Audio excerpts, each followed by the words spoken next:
Welcome to another one. If you are new here, welcome to the show. This is Next or Reacts. Make sure you hit that sub button and join the Awakened family. You clearly belong here. Now, let's not waste any more time. We have a huge compilation to get through once again, so buckle up. Here we go.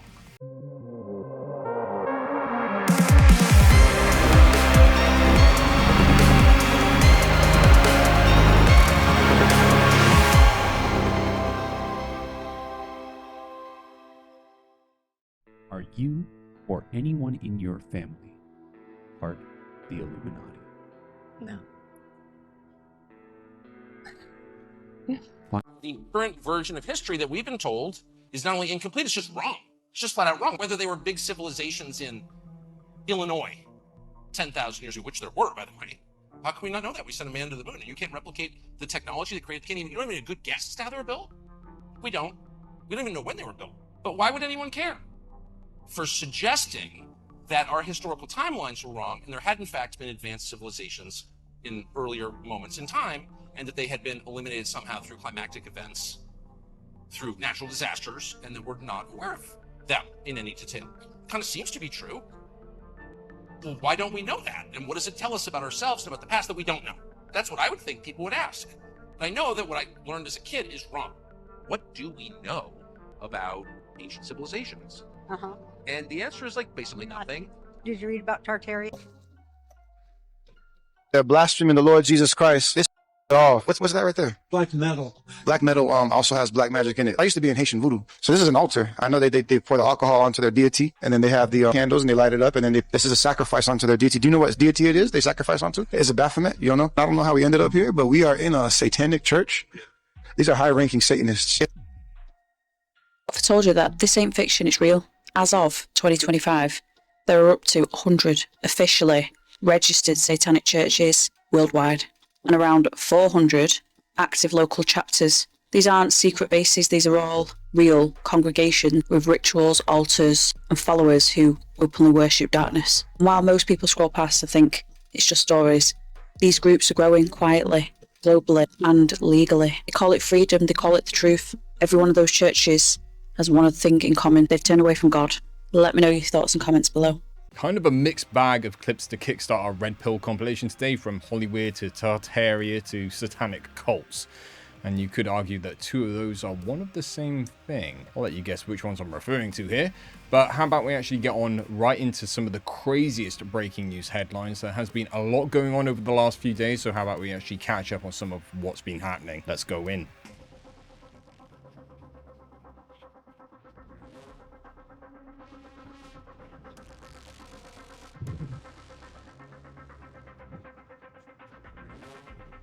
We have some breaking news out of South Carolina, where the house of a judge was burned to the ground while her husband was rushed to the hospital. He was inside this $1.5 million beachfront home that burned to the ground. She luckily was on a walk. As you know, Donald Trump has advocated for taking action against judges, and this woman could have been killed, and maybe her husband will be, due to the fact that the Trump administration and the Republican Party and everyone connected to that is advocating. Now, her husband is a Democratic legislator from South Carolina, so it's quite possible that he was the target of this attack. As you know, she left. I assume she is a Democrat as well, but as a judge, it is unclear what her political affiliations are. I could not figure that out. You can see the home from the lake or the Atlantic Ocean. Former Senator and South Carolina Judge Dianne Goodstein, their house from all sources has just exploded. And this is right down the road from us in Edisto Island. I'll tell you all the weird unrelated details in a minute, but the former senator broke his legs jumping off the balcony, and even their children were jumping out of windows. Like, there's a whole bunch of broken legs and stuff, and they're in the hospital right now for treatment. And again, multiple sources saying some kind of explosion. That's literally the word right now. There's some kind of explosion, and now people are investigating. Completely unrelated, did you know that Goodstein was just going against the DOJ September 2nd? Sort of. She just issued a restraining order stopping the DOJ from obtaining 3.3 million people's voter information. And then that restraining order, I believe, was overturned by Supreme Court, again allowing the DOJ all that voter information, which includes phone numbers, addresses, date of birth, socials, etc. And again, all of that stuff is completely unrelated. Now, the first-hand eyewitnesses are saying that there's some kind of explosion. And as of right now, they're looking into arson and other kinds of stuff. Pretty wild. 1,000 people trapped on Mount Everest. I didn't know people still went up there. I hate to say it, but you know what type of people go up there, right? I know my black ass not going up there at all. Hey, Zay, I give you 500,000. Who said that? Still don't care. Nigga, you not paying me enough to go up that jump. You see this? If I'm going by myself, I'm definitely dead. Now, I'm dead on the way up. I ain't even gonna cap to you. But what is the odds, though? You and 1,000 other people went up on Mount Everest and then a blizzard hit.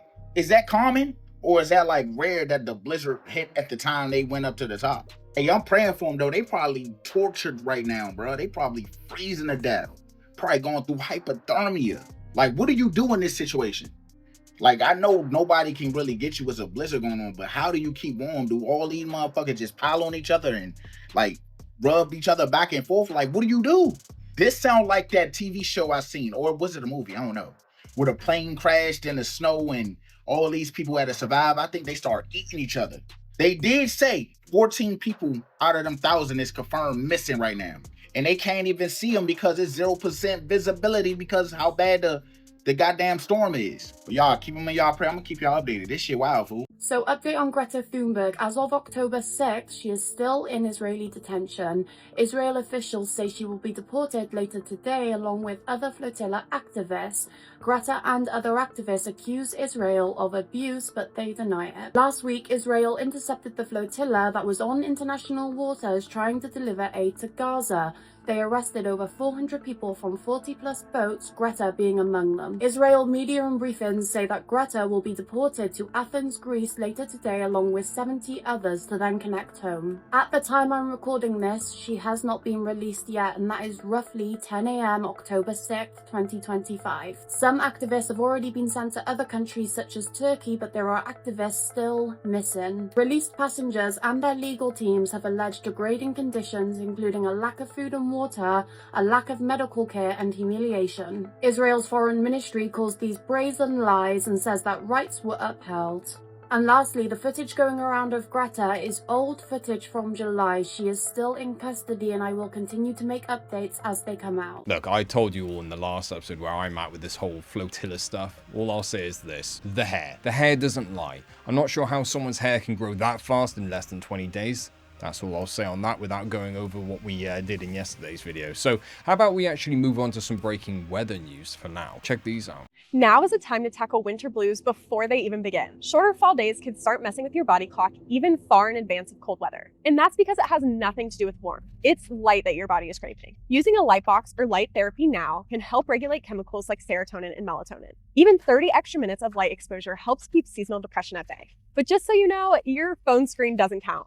So send this to someone who wants to get ahead of the winter slump this fall. A new system in the Atlantic is raising concern tonight. The tropical wave, now tagged as Invest 95L, has a 70% chance of developing this week, and forecasters say conditions are turning more favorable by the day. It's already showing better organization, and if a closed center forms, it could rapidly strengthen into a tropical storm, possibly even a hurricane. Current projections point it toward the northeastern Caribbean late this week, between Thursday and Saturday, where impacts could include heavy rain, rough surf, and strong gusts. After that, some models show a curve north and away from the US. That's far from guaranteed. Even a slight shift could change everything.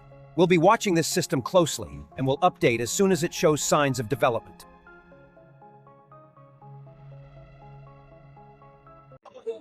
What the?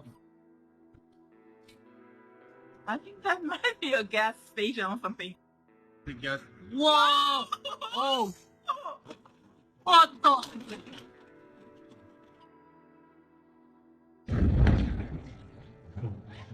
No! No! No!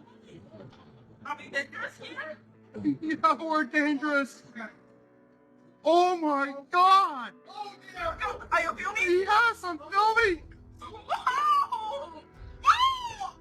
I think they are dead.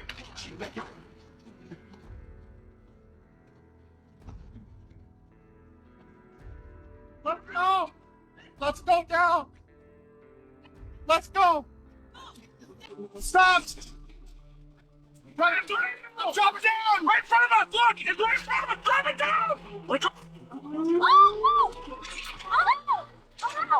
Oh no! Oh my God! Oh. Over here!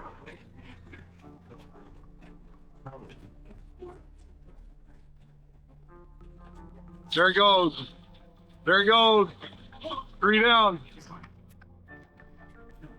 It might flip the truck. Holy fuck. Holy fuck. That's why I got out the machine.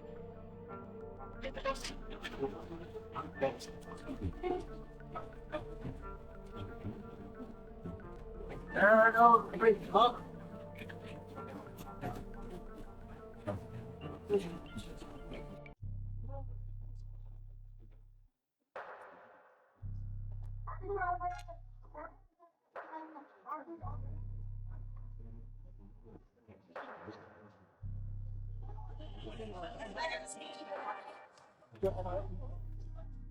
सम्माननीय राष्ट्रपतिज्यूले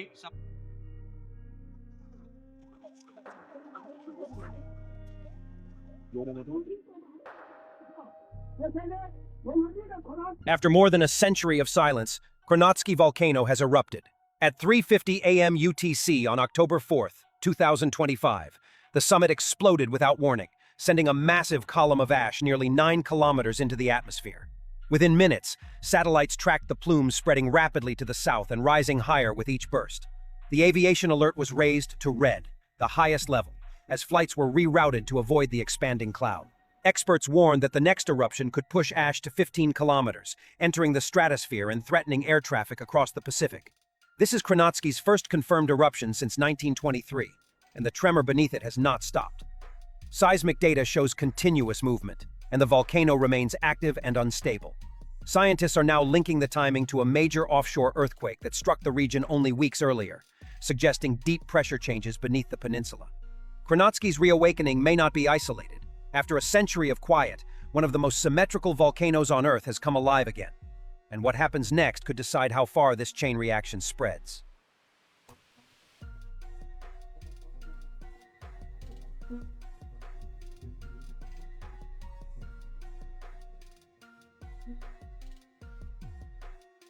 So we had a bit of a breather, but now the tropics, they're stirring again, and both oceans are getting active. In the eastern Pacific, newly formed Hurricane Priscilla is hovering just off southwest Mexico, and it'll drift northwest, bringing heavy rain, strong winds, and dangerous surf. But the main concern with this is going to be flash flooding along the higher terrain of the coast. Not far away, Hurricane Octave is spinning with a well-defined core, but no threat to land. It's likely to weaken, but this is really interesting. It's also likely to be absorbed into Priscilla's larger circulation later on this week. That happens. It's not as busy in the Atlantic, but a new area of storms has developed we're calling Invest 95L. It's moving southwest of the Cabo Verde Islands, and it's starting to become a little bit more organized. And we're watching this one closely because it is likely by the end of the upcoming week that this will be our next named storm as it moves closer to the Lesser Antilles. So from the Pacific to the Atlantic, the map is lighting up once again. I'm meteorologist Andrew Kozak. Be sure to follow CBS News and CBS News Planet for the latest updates. And the start of the storms commence, or did they ever really stop? I think we can safely say this year and even the back end of 2024 has been like no other for insane, deadly and devastating weather, right? I've seen so many people in the comments express the same concern, and it really makes you wonder, could this winter be one like no other before it? And probably for more reasons than just the intense weather itself. It's all just a bunch of propaganda, you know, from the same folks who call themselves the news. They're not the news. They're propagandists, and it's obvious. Doesn't it seem weird that the legacy media all says the same thing? They all say the same thing at the same time using the same phrases. They don't even bother picking up a thesaurus. Right. So, like right before, the debate between Biden and sharp as Trump. Everyone was saying sharp as like, who says sharp as a tack? But yeah, exactly. It's like it's not a common phrase. It's definitely not common to be repeated on air with multiple people simultaneously. Yes. That's weird. Yes. That's coordinated. 100%. We are that close to a situation where you basically need a digital ID to go online. The right to work is the first one, then the right to rent, banking, education, childcare, voting. 5 billion was wasted last time this country tried to introduce digital IDs. That's about 50 times the amount of the Border Security Command. Very, very clearly, this isn't about immigration. The Starmer government has just introduced mass bank spying powers on the premise of rooting out welfare fraud. The Home Office right now is supporting essentially an expansion of live facial recognition across multiple police forces. The time to really put up a fight is now.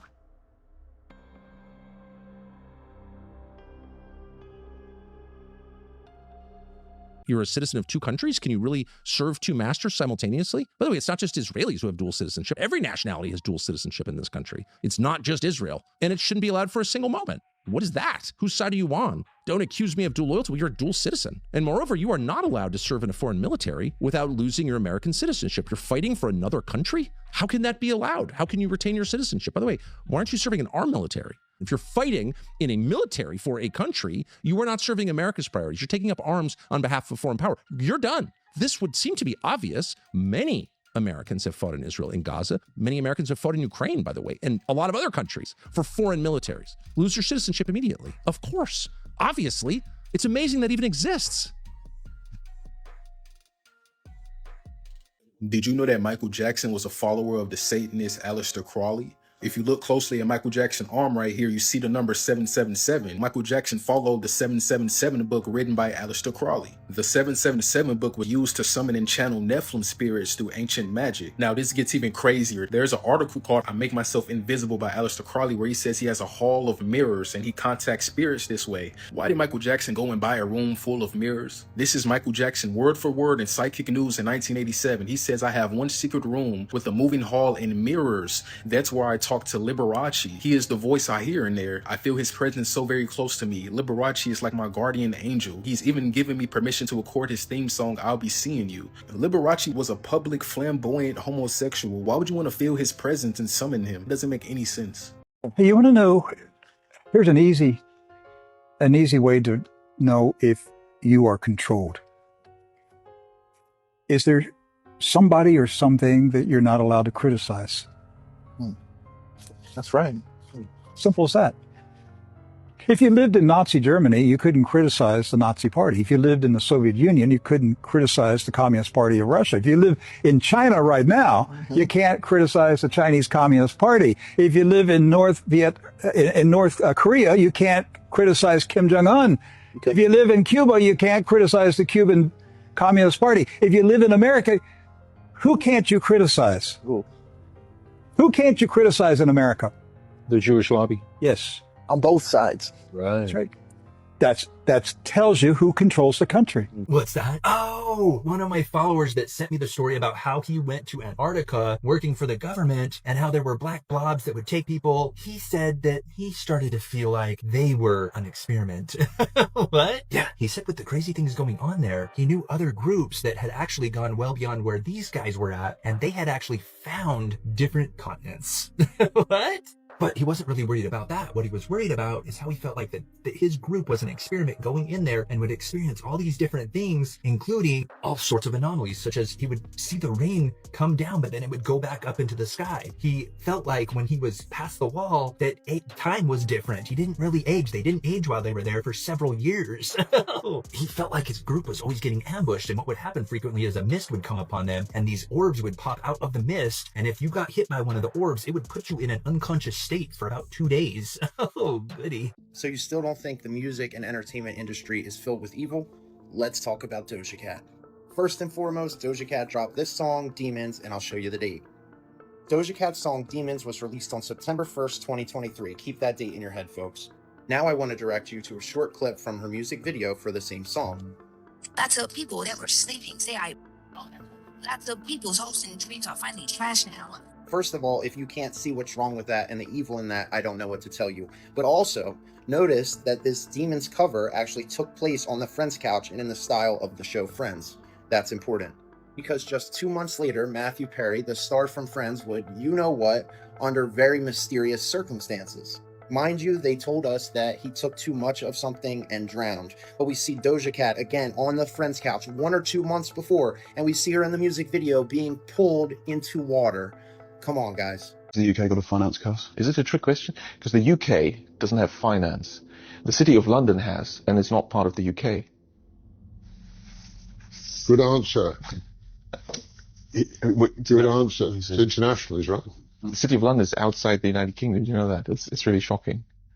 And therefore, it's also not part of the EU, which explains although it couldn't be part of the EU because you have to have democratic elections, and the City of London doesn't, right? It's the banks that have the votes, right? Right. Per staff, you know, I the voting system. never knew. How do you start unpicking this puzzle? I never knew. That's a very useful piece of information. And of course, it's not part of the UK. And it's not part of the UK because the Queen is not allowed to enter without permission. She's not the sovereign. Therefore, it's not part of the UK. You know, of course, that's since 1688. Since the foreign invasion. So I was today years old when I found out that the City of London is not actually legally or politically part of the UK.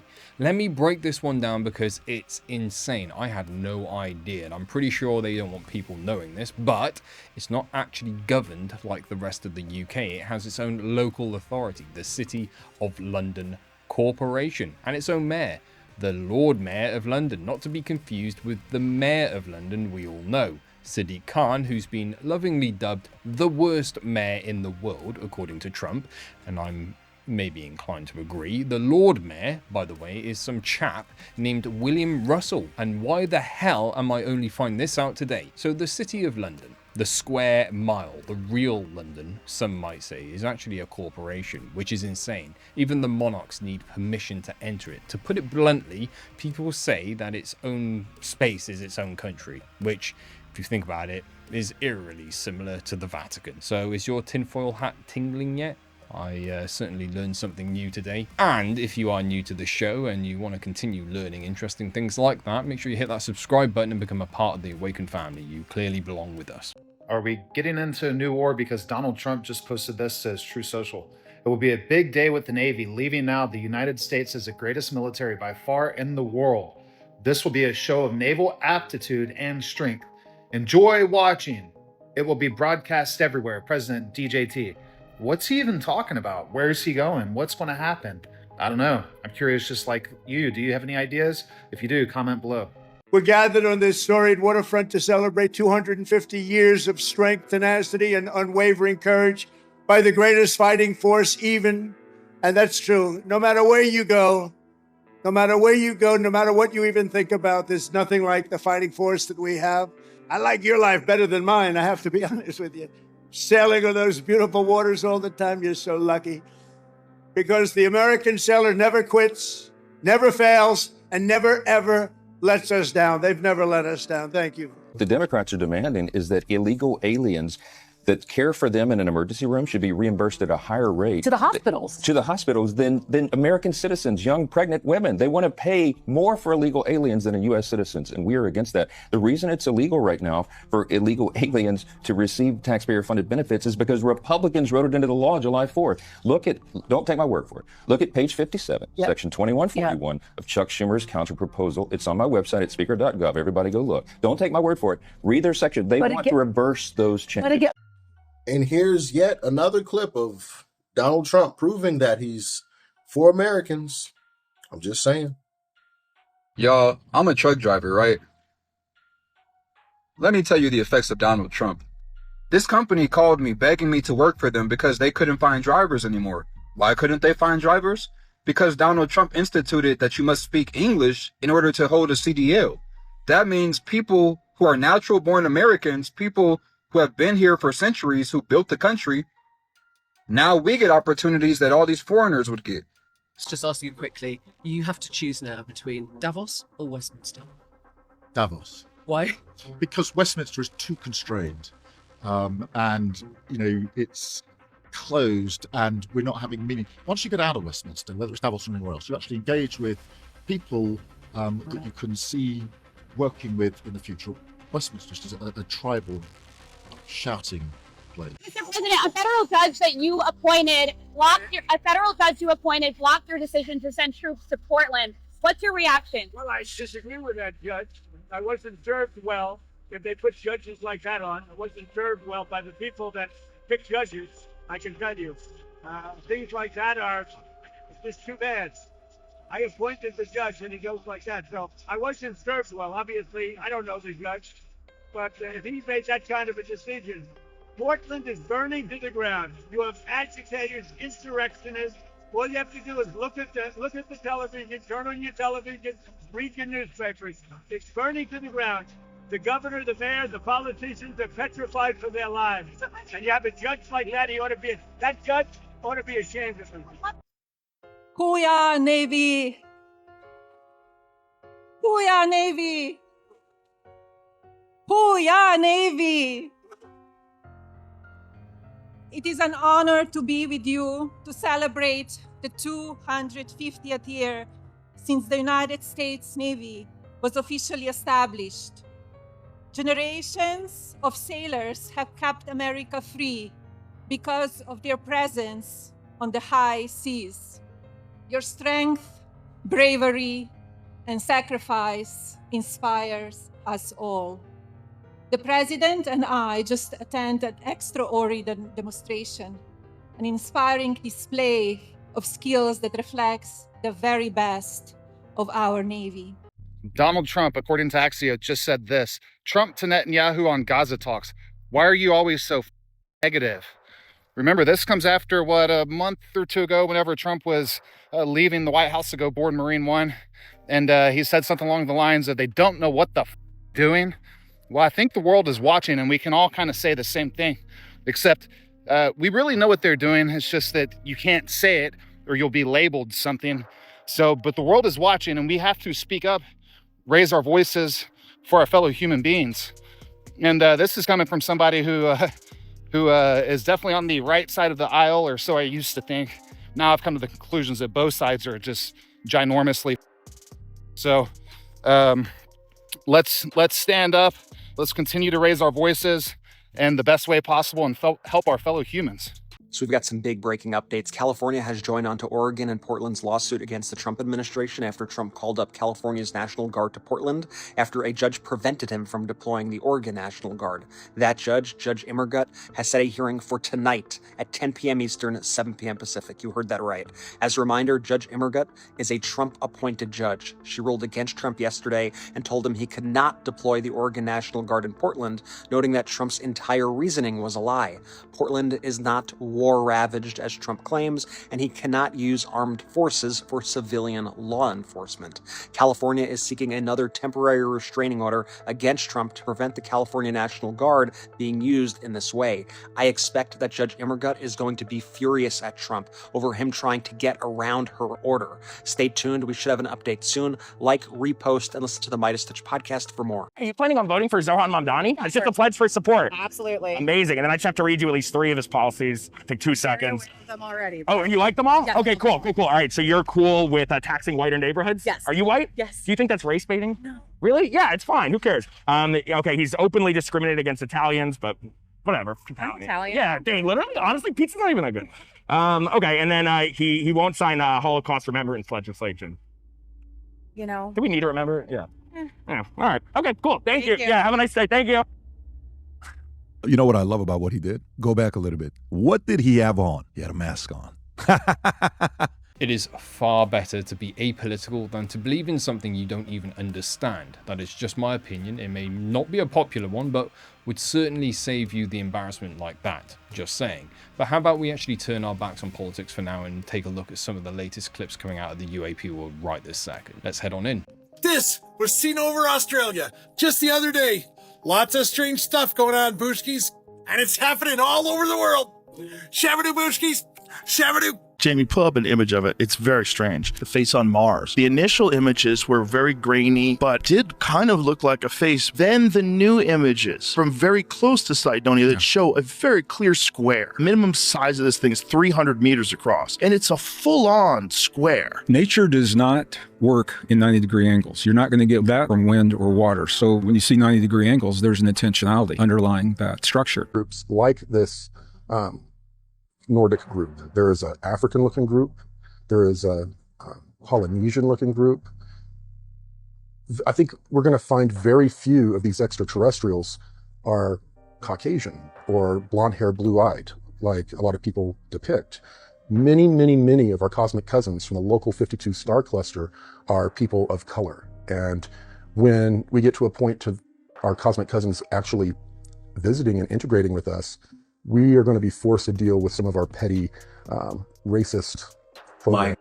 The Egyptians talk about stargates. Do they? Dude, there are 2 or 3 depictions of stargates. That is the literal translation for it, showing a constellation. It's one of the things I'll remember always about when you were sitting here talking to Bob Lazar, and he said that some of those craft came from archaeological digs. I mean, it's part of his story. There's long been rumors of that type of stuff under the ground in Egypt. All layers converge at a central corridor or avenue, like the atrium of a shopping mall, where you can see all floors from one vantage point. My personal interpretation is that this entire hall was constructed to house a centrally positioned, freestanding object about 40 meters long. The central object is hard to classify. It appears metallic, not stone or wood. It could be anything. Its shape resembles those tic-tac hard mints. It might also be an upright disc. Big object alone raises profound questions. How did it get there? Why is it there? A more speculative theory is that it's some kind of portal. Oh boy. Either interdimensional or interstellar. A stargate. If this is fake, well done, sir. The story behind this guy on TikTok, his name is Ken Panama. So he was out in this field because he saw like a meteor come down.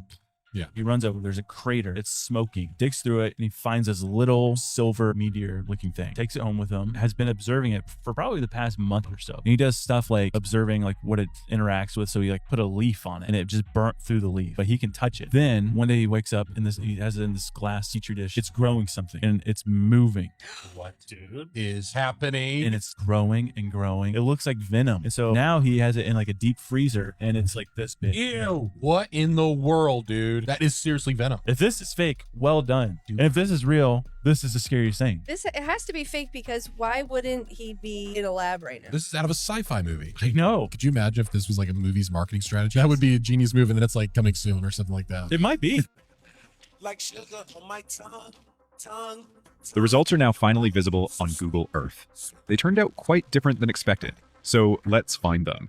And while I do that, did you also know about some unplanned moments caught by Google Maps? For example, there's this flying rabbit in Poland.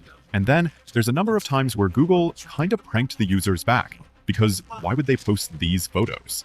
If you look at this scene in the middle of nowhere, the Google Maps car loses its hubcaps. And in another scene created officially by Google, a man is skiing on grass. And Google doesn't even fear the desert, because what do you mean they used a camel to pass through it? So now we are finally looking at the result of this prank. That's nice and clean as your birthday. I got a brush with your wallet out there. Want to know where I say.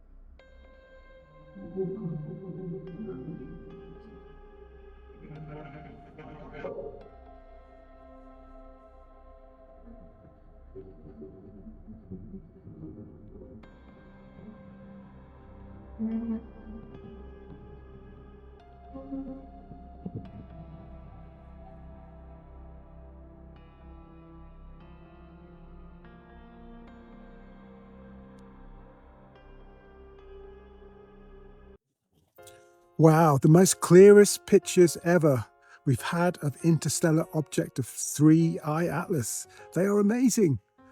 It looks like a massive long cylinder. It's 30 million tons in weight, it's been estimated. And yeah, it doesn't look like a comet. So what's it doing now? It's really, really weird. It's going to be out of our sight very soon. So is it a reconnaissance mission going through our solar system, checking out signs of life? Some have said that maybe it's there to check out terraforming Mars for an extraterrestrial species. It's interesting, isn't it? And I've also saw reports of people who've remote viewed and been to 3I Atlas through remote viewing. They've said it's actually a natural object, but it's weird. It has some sort of thumbnail download drive on it. Wow, that is crazy. Let me know your thoughts. Thank you. Bye.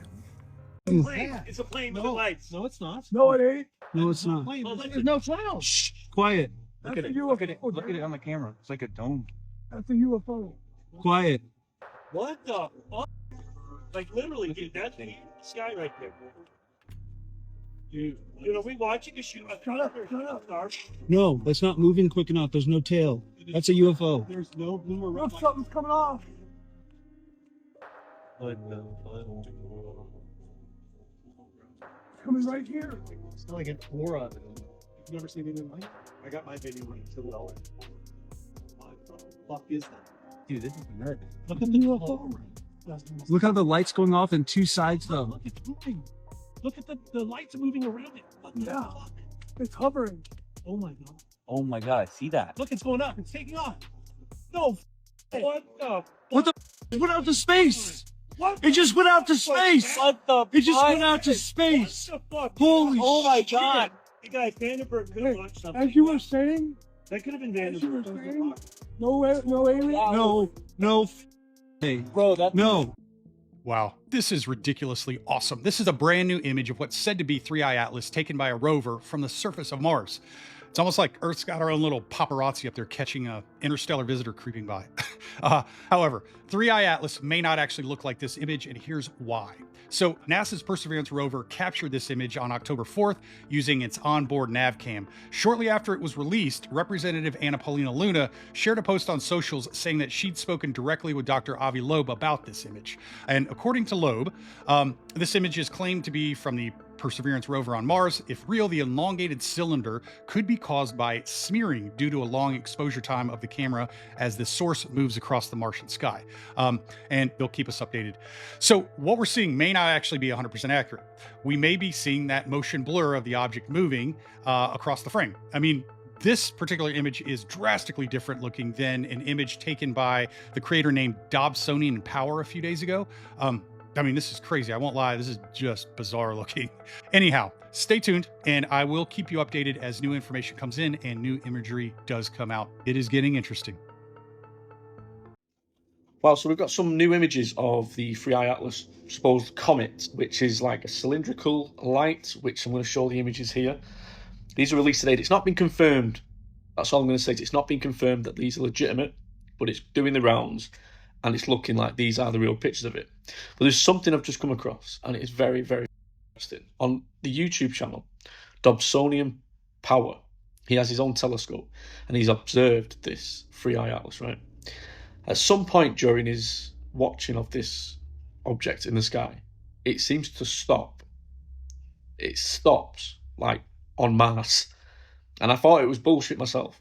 I seen it on Sprit and Sass's video. So I went to the YouTube channel to check it out, and it was a live stream, and it doesn't move. It seems to be stationary. It's like it stopped moving. It's probably moving again now, but for that moment it stopped over Mars.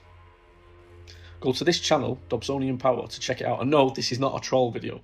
I know I trolled you last time having a joke saying it did stop. Now I'm actually doing a video saying it did stop, and this is a real one. And it's no Sky News trick or anything. This is real. So go to that YouTube channel and check it out. And while you're there, give mine a follow as well. Thank you. Fox 10 News posted this random photo, no caption, no nothing. This is, if you see, that's the top of the photo.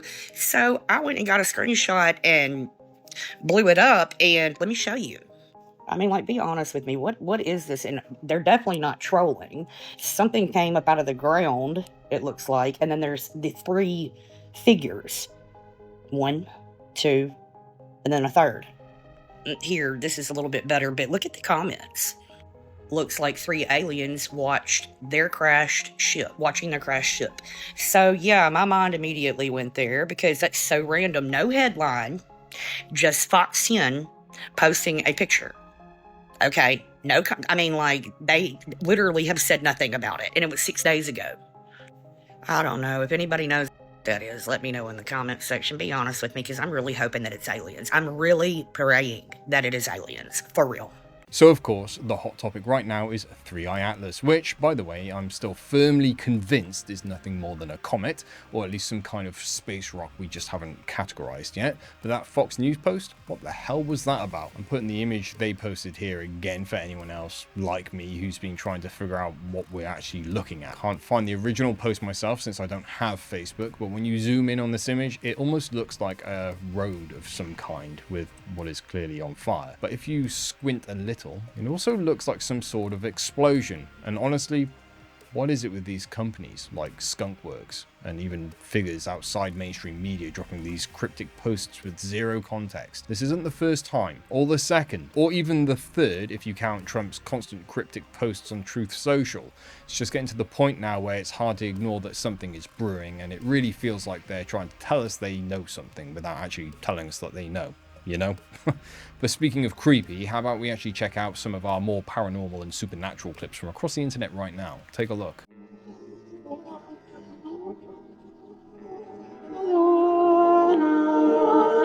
A couple decided to explore an old abandoned building located in Denver, Colorado, which served as a school until the 1970s and later became a residence for nuns known as Seton House. Then in 1982 it became a homeless shelter and later shut down and left abandoned while currently waiting for renovations. The couple decided to explore it in the evening and captured something chilling. Watch this.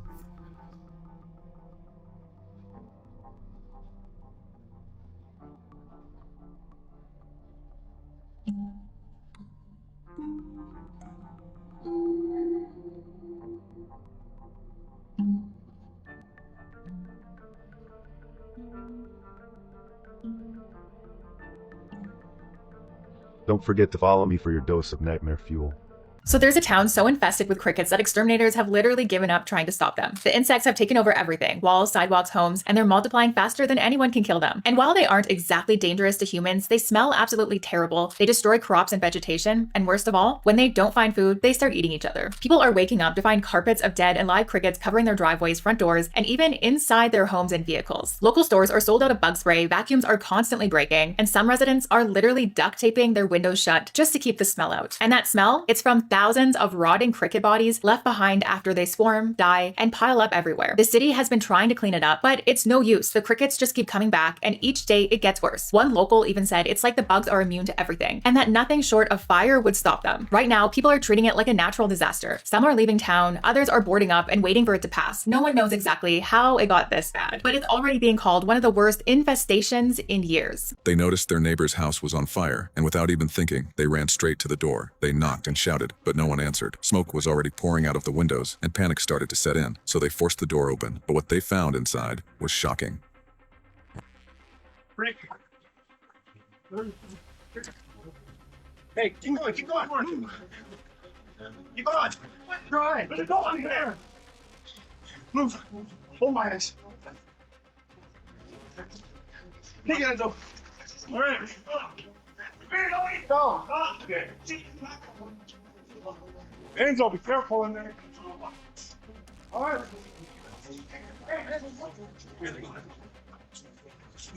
Nobody animals. Well, the animals out? Yes. Get them out.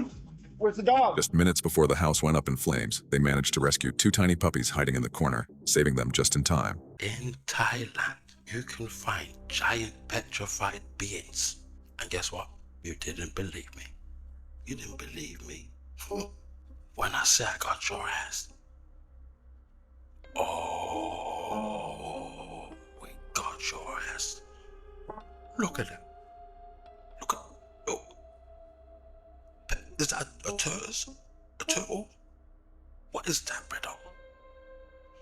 And I don't want to hear people say I'm in the way. I'm not in the way. Don't tell me I'm in the way, brother. Look at the puppies. Okay, close up. So it goes all the way down there. Oh, we see, look, money even carved into it, brother. Okay. In your face. No dispute. Look how big that was, brother. Yo, rewind the video, brother. Yo, rewind the blood clot thing.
Don't forget to follow me for your dose of nightmare fuel. I'm gonna explain something to you guys about Halloween. Watch this. Listen. We have the demonic laughter of the devil worshippers, and they roll the woods looking. This is the catch. You guys are not aware what you're getting yourself involved in, okay? He just told you exactly what you're doing. For the people who knows, and some don't, when you put your decoration a specific way, it opens a portal. Porch is a gate. That's what it means. If you don't believe me, go look it up. So when you align these items in front of your house, you open a portal. The exchange of the candy is not for free, okay? When you dress your kids as specific characters, they left something behind on their way in. On their way out, I mean, they go in, collect the candy. On their way out, there's an exchange that happened. There's people who knows that, and there's people who doesn't know, okay? The way you put the energy is guiding all of you guys to put your decoration a specific way to open specific portal for specific reason. They are using your energy to make these things happen. And that's why I stopped getting involved in holidays and all. I just pay attention to the dates because I know all these items, all these holidays, they are aligned for a specific reason. And all they doing is using you to put them in place so you could open the portal. And that's the catch that I'm seeing. And that's why I remove myself. I don't celebrate birthdays. Those holidays, I open my eyes and pay attention. You know what? I'm not falling for that deception. Man, I'm hoping this is enough to please stand guard at the door of your mind and your kids, okay? Please do not go feed them, because what you guys are doing, we are feeding a monster without our knowledge. It's around 9 p.m. on a Friday night when two sisters are settling in for the evening. During this time, their mom had gone out to walk their dog as she does every night. But while both sisters are alone at home, something happens that leaves them extremely unsettled. Now, the mother in question, known as Isabel Katz, had sent me this video in the hopes that someone could explain her footage. She and her kids live in a house that might be haunted, according to her. Strange things often happen, and she doesn't know what to do. From a sliding cabinet door that is often found open after being closed shut, to mysterious noises heard at night, Isabel is certain that something unexplainable is happening. One night, while Isabel walks the family dog, her two children are alone at home when this is captured.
It was after watching this video that their mother knew something paranormal had occurred.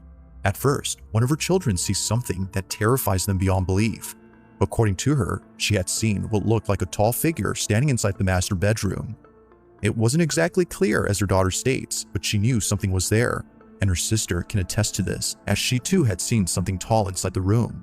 Following that, the sound of their cabinet door sliding open is heard on camera. Understandably, the whole family was freaked out, if not spooked, by this incident. Not much else is known about this clip, but Isabel hopes that someone could explain her footage, as she's not sure what to do or what was caught on camera. She was with her dogs by the cornfield. She hears this. Dee from the Circuit Ventures was investigating a cornfield after the owners complained of seeing strange things in there, like humanoid figures running through the fields and hearing human voices. As Dee goes towards the field, she notices one of the farm dogs is barking at something in the right side of the field. Okay, so I'm gonna go ahead and start this. I've been invited to this farmhouse. Now interested in that area, Dee goes toward it and immediately hears something growling. But anyway, they're hearing voices. When they moved here 2 years ago, it was just a field, but they could see figures running through and going into the forest. Where the damn dogs go? Okay. But as Dee goes even deeper, she notices a black figure running into the field.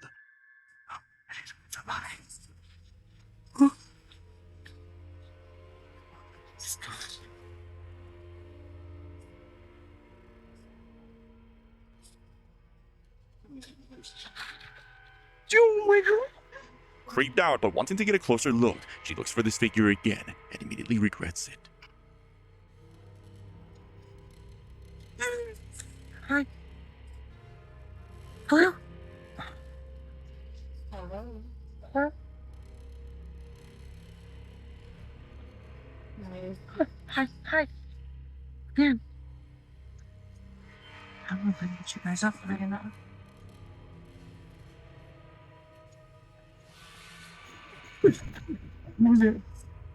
There's a chair again. I can't. It was just in here and then it's up. Dude.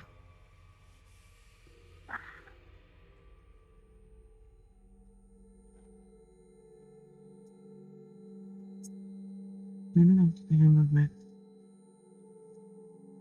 I don't even know this is satchel. I hear some freaking kid laughing, then I'll lose him.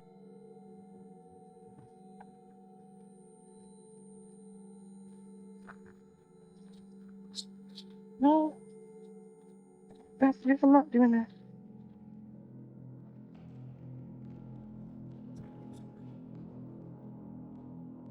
What is that? What is that? Ah, stop. Dude, stop, dude. There's something right there.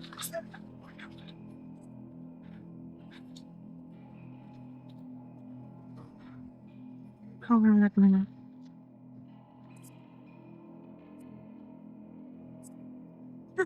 Oh my God, no! Oh, fuck that shit, dude. She hears someone saying hello and hi. Then, as she's making her way out, she sees this massive figure of what looks like a man towering over the cornfield. She then backs away for just a moment and sees it's no longer there. Freaked out, she runs out of there. In the following video, a man is alone inside a house when something very strange is caught on camera. A man in this video is currently remodeling his home with the help of his friends, but according to them, they don't like this house, and for good reason. Ever since working on the property, they've been experiencing unusual occurrences. A common one is hearing faint whispers that resemble a child's voice. One night, the man is alone at home watching videos on his phone when a faint voice is heard speaking. He immediately starts to record to capture the whispers that his friends talk about, but as he films, he captures this.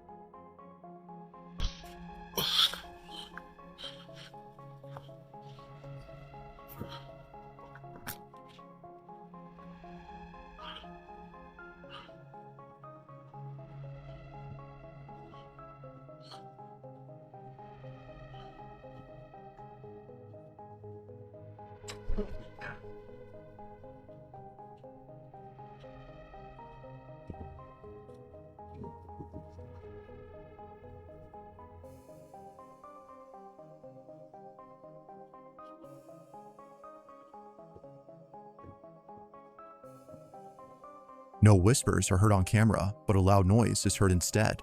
It turns out that a plate fell off the counter. The man reckoned that a rat had accidentally knocked it over, but only a few nights later, he uploads another video showing something that makes this incident quite concerning. Watch. I'm here doing construction work at my house by myself, and my phone starts going off. I start getting these notifications that a person's been detected in my house. 6 minutes ago, it says someone was here.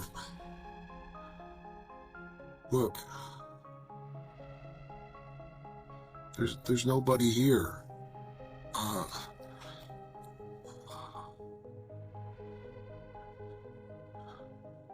Yeah, there's no one here. I don't understand. I noticed yesterday there was people detected too, and so I checked the cameras on yesterday's video. Okay, hold on. Okay. Alright. Here, check this out. Look, no one. Look, watch. Watch this. Look.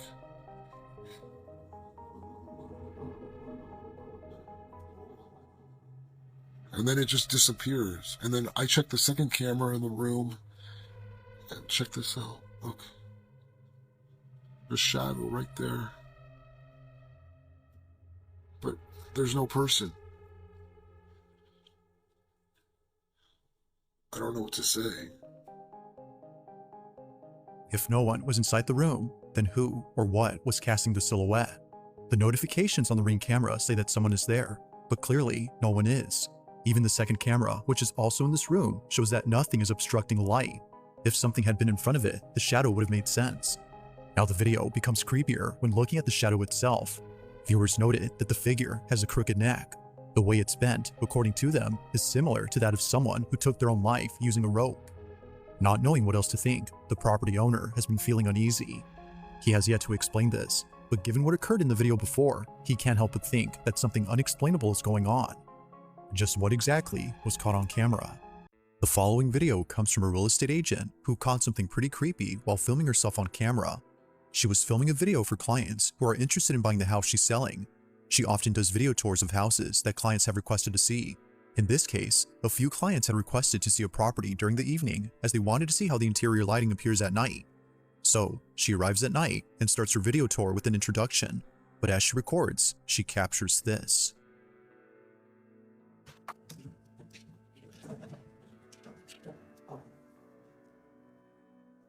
Wow, it's 10 p.m. and my day was fully booked with showings of this beautiful vintage 1962.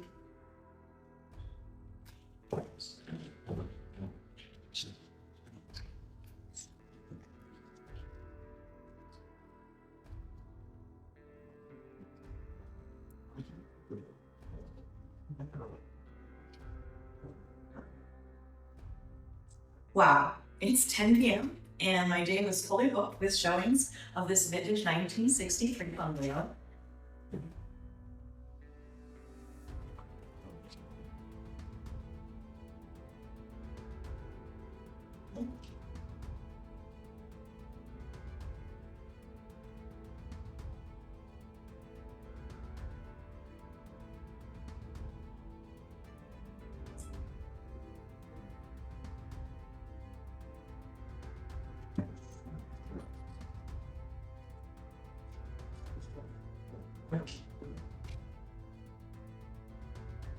Go ahead, do it again. You're on camera.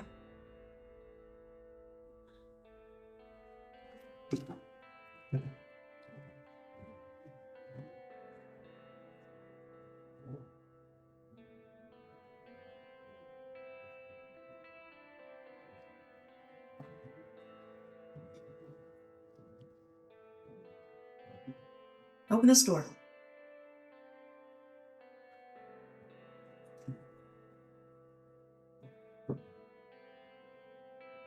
Go ahead, open this door. Open this door like you do the other one.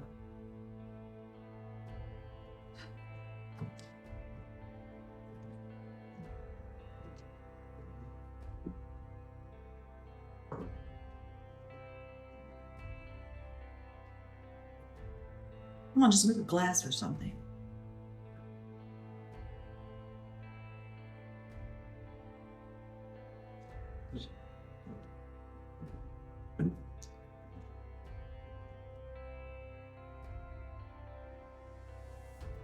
Go ahead, do it again.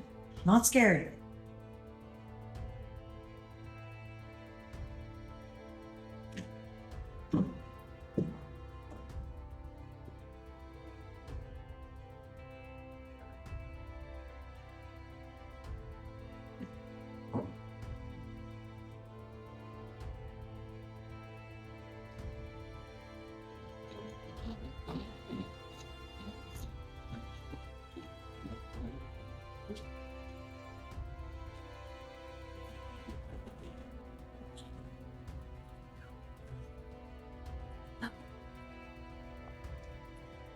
Fearing for her safety, the realtor bolts out of the house in a panic frenzy. Something very strange, as she says, took place.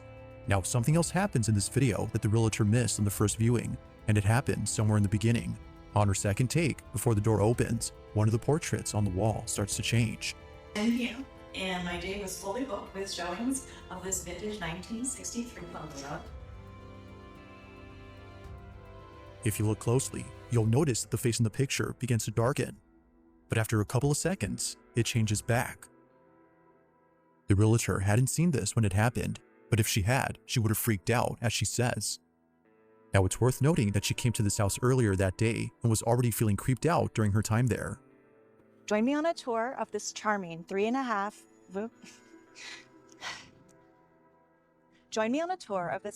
She was showcasing the property to a couple of clients when doors all of a sudden started opening on their own. It's unknown if she'll continue to sell the house, but if she does, viewers have commented that a substantial discount on the price would be necessary. Like most videos, there has yet to be an explanation for what happened.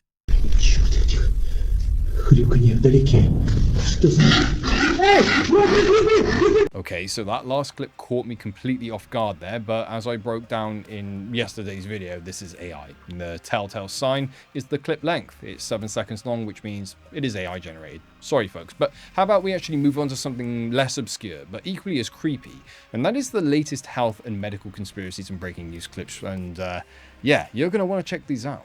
Ladies, do not bend over like that. Under the hood. Oh my god. Oh my god. Oh, whoa. Wow. Engines often have exposed parts. Just look what happened to It's not just a gentle tug either. Just see how tight this is wrapped underneath. Why am I telling you this? Is because it happens to real people. Send this to a friend who likes to look underneath the hood too much.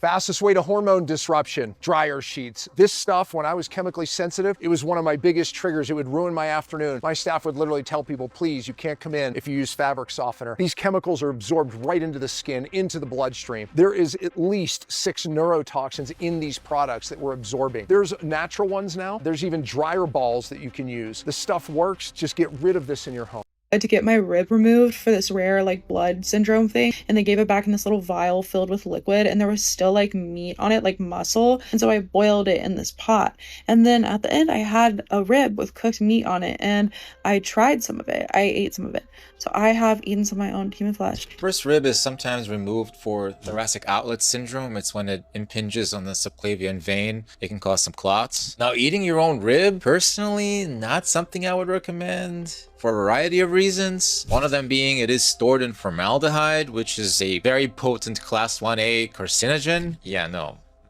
This one ingredient linked to thyroid problems, gut problems, food allergies, weight loss resistance, and in most kitchens, in particular most dishwashers, dishwashing gels, detergents, and rinse aids, the ingredient is alcohol ethoxylates. And I found out how devastating it is for the gut microbiome, and it causes and linked to all those conditions I just said. I came home and looked at my healthy product. There it was. So I got this one to replace it. This is the healthy version. Be careful because it is in healthy products. And yes, the last video I did, I talked about families getting rid of it in their dishwashers, and food food allergies disappearing within 1 week. So get it out of your kitchen, get it out of your dishwashers, and watch what happens. Spices, second only to paint and lead poisoning in children, linked to behavioral problems, ADHD, intellectual development, and gut issues, especially in kids. Look, I'm going to tell you the worst offenders, I'm going to tell you the best ones and how to buy them. Consumer Report tested 126 products. 33% had levels of concern. 31 of them had levels that are too high for anybody to ingest. The biggest offenders, oregano and thyme, in every brand that they looked at were bad offenders. The best brand, Simply Organic. But even oregano and thyme, even in that brand, were troublemakers for sure. But the bottom line is this: spices are a big culprit because many of them are brought in from China and India, and they're carrying the heavy metals in. Find the Consumer Report study, and that way you can actually buy spices that are better. But avoid these and try Simply Organics. So what kind of sweetener is best in coffee? Well, whatever you like, except some are not very good for you. So the worst would be fructose or agave.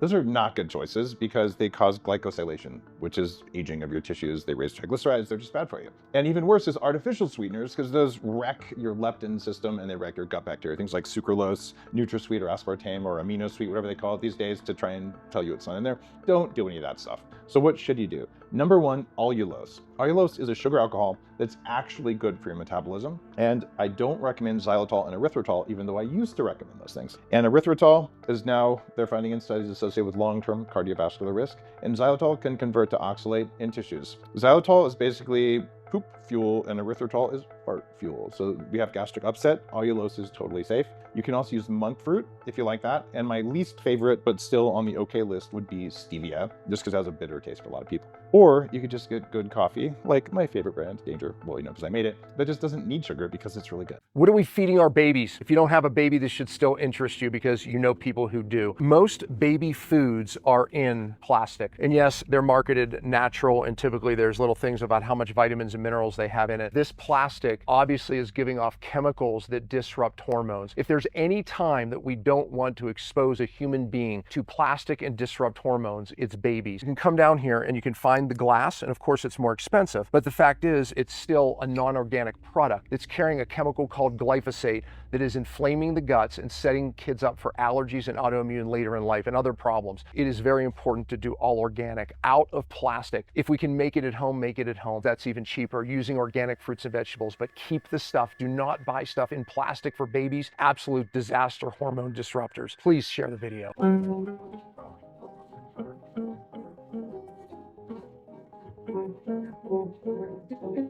I'm not a doctor, but I have an answer to this one. When you get sunburn, UV damage inflames the skin and causes fluid to leak from tiny blood vessels into the tissue, creating swelling. It's often called an edema. Pressing on it temporarily displaces the fluid, leaving an indentation that slowly rebounds. And mild fluid buildup from a sunburn is usually not dangerous, but severe blistering or large areas of swelling can indicate more serious skin damage and may actually need medical attention. Consider that your next door biology class 101. But I'll tell you what, these people don't need schooling. My channel members and my Patreon supporters, you guys are literal heroes of this community. Thank you so much for your support. You keep this channel alive and thriving, and it's not just for me, it's for everybody who watches. And you also make it possible for me to make 2 episodes a day, which is just crazy. But with that being said, if you two are interested in joining one or both of those different platforms, you can find the link in the video description below. Each come with their own respective perks, including having your name immortalized on the channel every single episode. Cheers. Let's talk about Billie Eilish. People have widely speculated for years that she may be involved in the occult because of depictions like this, one-eye symbolism like this, as well as this, and here. By far, though, the most disturbing stuff about Billie Eilish I found came from 2 of her own music videos. First, we have this depiction from the song titled Good Girls Go to Hell. She is quite literally the representation of a fallen angel. Roll the clip. So not only is the song titled All the Good Girls Go to Hell pretty obvious, but she's also depicted as a falling angel who falls on the ground, is resurrected, and then set on fire. Oh, and by the way, you're not hearing things. The beginning of the video, when she's resurrected, she says, "My Lucifer is lonely." The next music video and song that I found very disturbing is titled Bury a Friend. Let's play one of the clips that stood out to me. Bury a friend. I want to end me. First and foremost, she's talking about burying a friend. This woman called a secret society doing a ritual in the middle of a cornfield. Check this I was out. just walking in the cornfields, minding my own business. Typical Friday night in Indiana. Okay. Thought I was all by myself. But she's not. I was not. I'm talking quietly because I'm a little frightened. There they are. This is happening. That's an effigy of a demon. She's gonna get a little closer. Watch this. Get closer. They're not even acknowledging the presence. And I don't really have any friends. I kind of wanted to do something fun tonight, because it is a Friday, so I'm just gonna see. Kind of strange to walk around in a cornfield on a Friday night by yourself. Check this out. It's so weird. There's so many weird things happening. They're like now. in a trance. You really never know. What? That's a demon effigy. What? Here, I'll show you guys a better angle.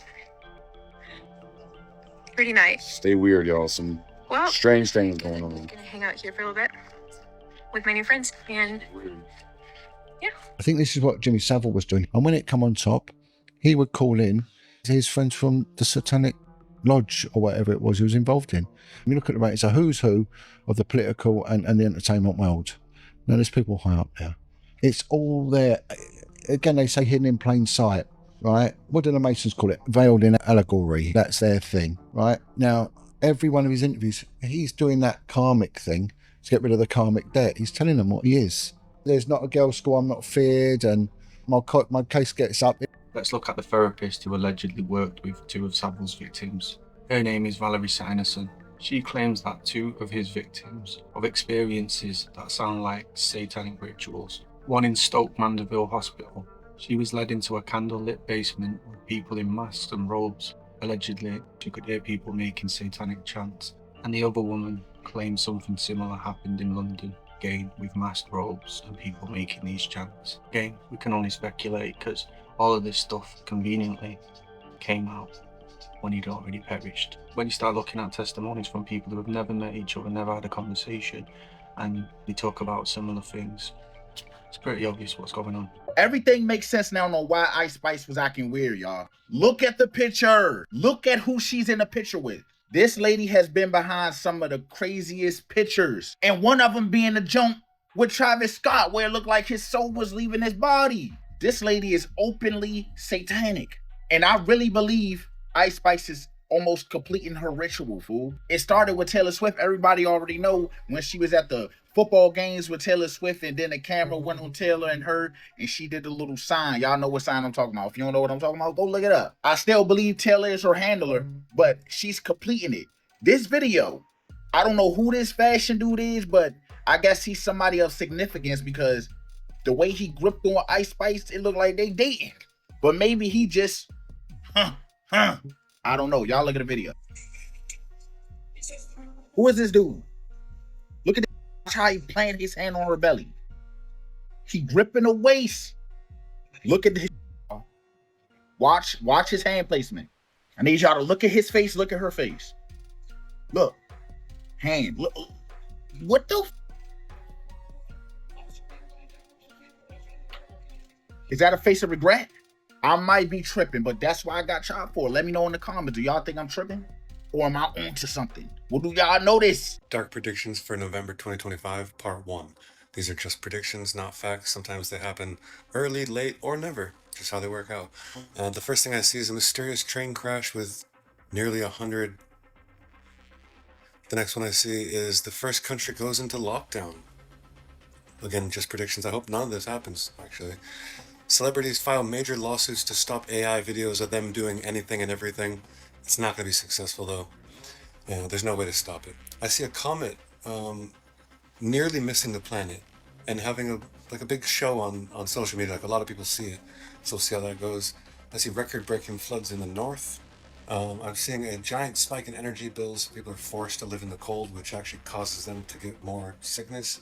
So hopefully we can prevent that. And the orange man threatening, hope you can decode that. Hopefully that doesn't happen.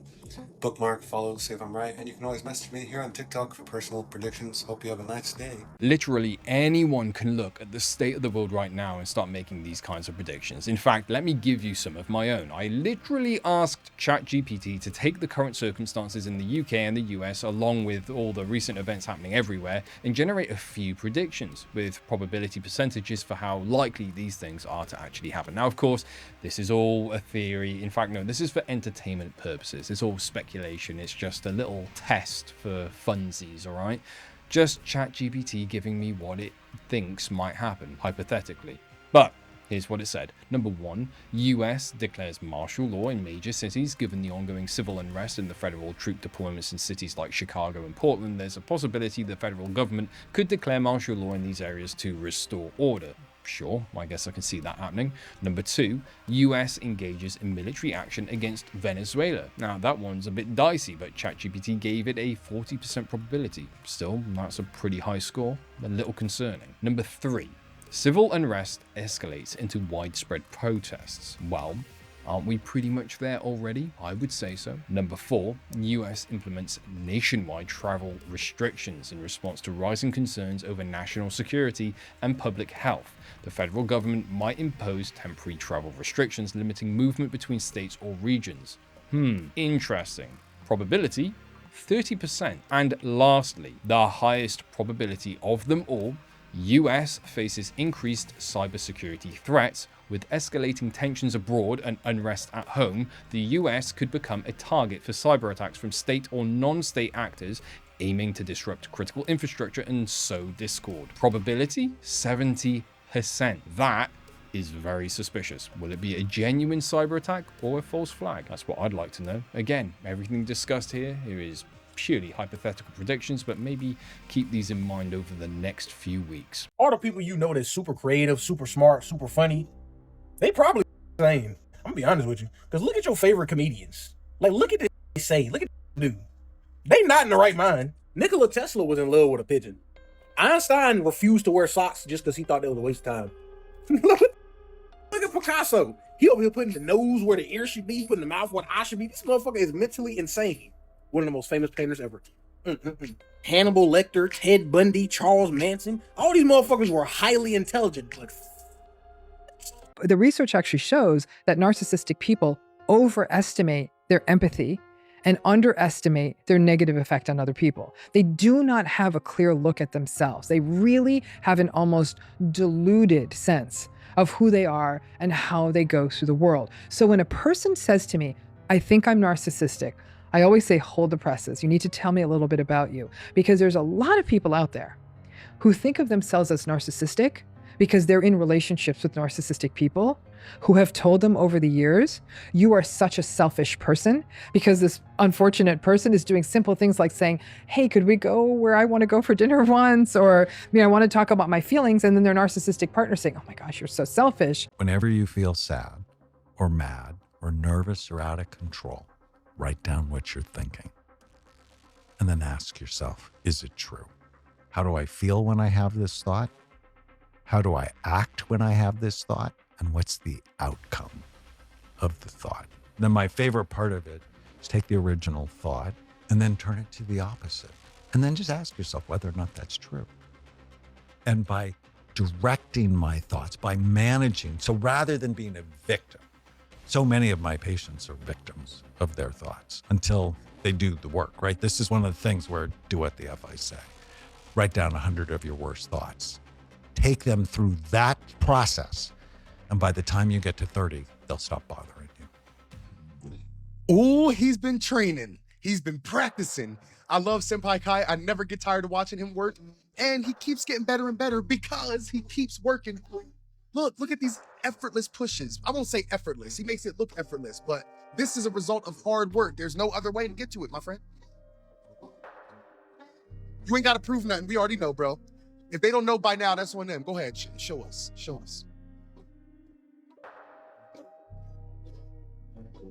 You notice how it probably, to the untrained eye, it probably seems like he's shaking, but more so it's like he's moving so slowly to make sure he hits every increment of the motif. You feel me? Like, It's like he's pushing in increments and also pushing the bottle in increments. And that's what that shake is, making sure that before he moves to the next increment, he has thoroughly pushed past the previous one. Does that make sense? I'm gonna get way better at explaining it as I continue to study him.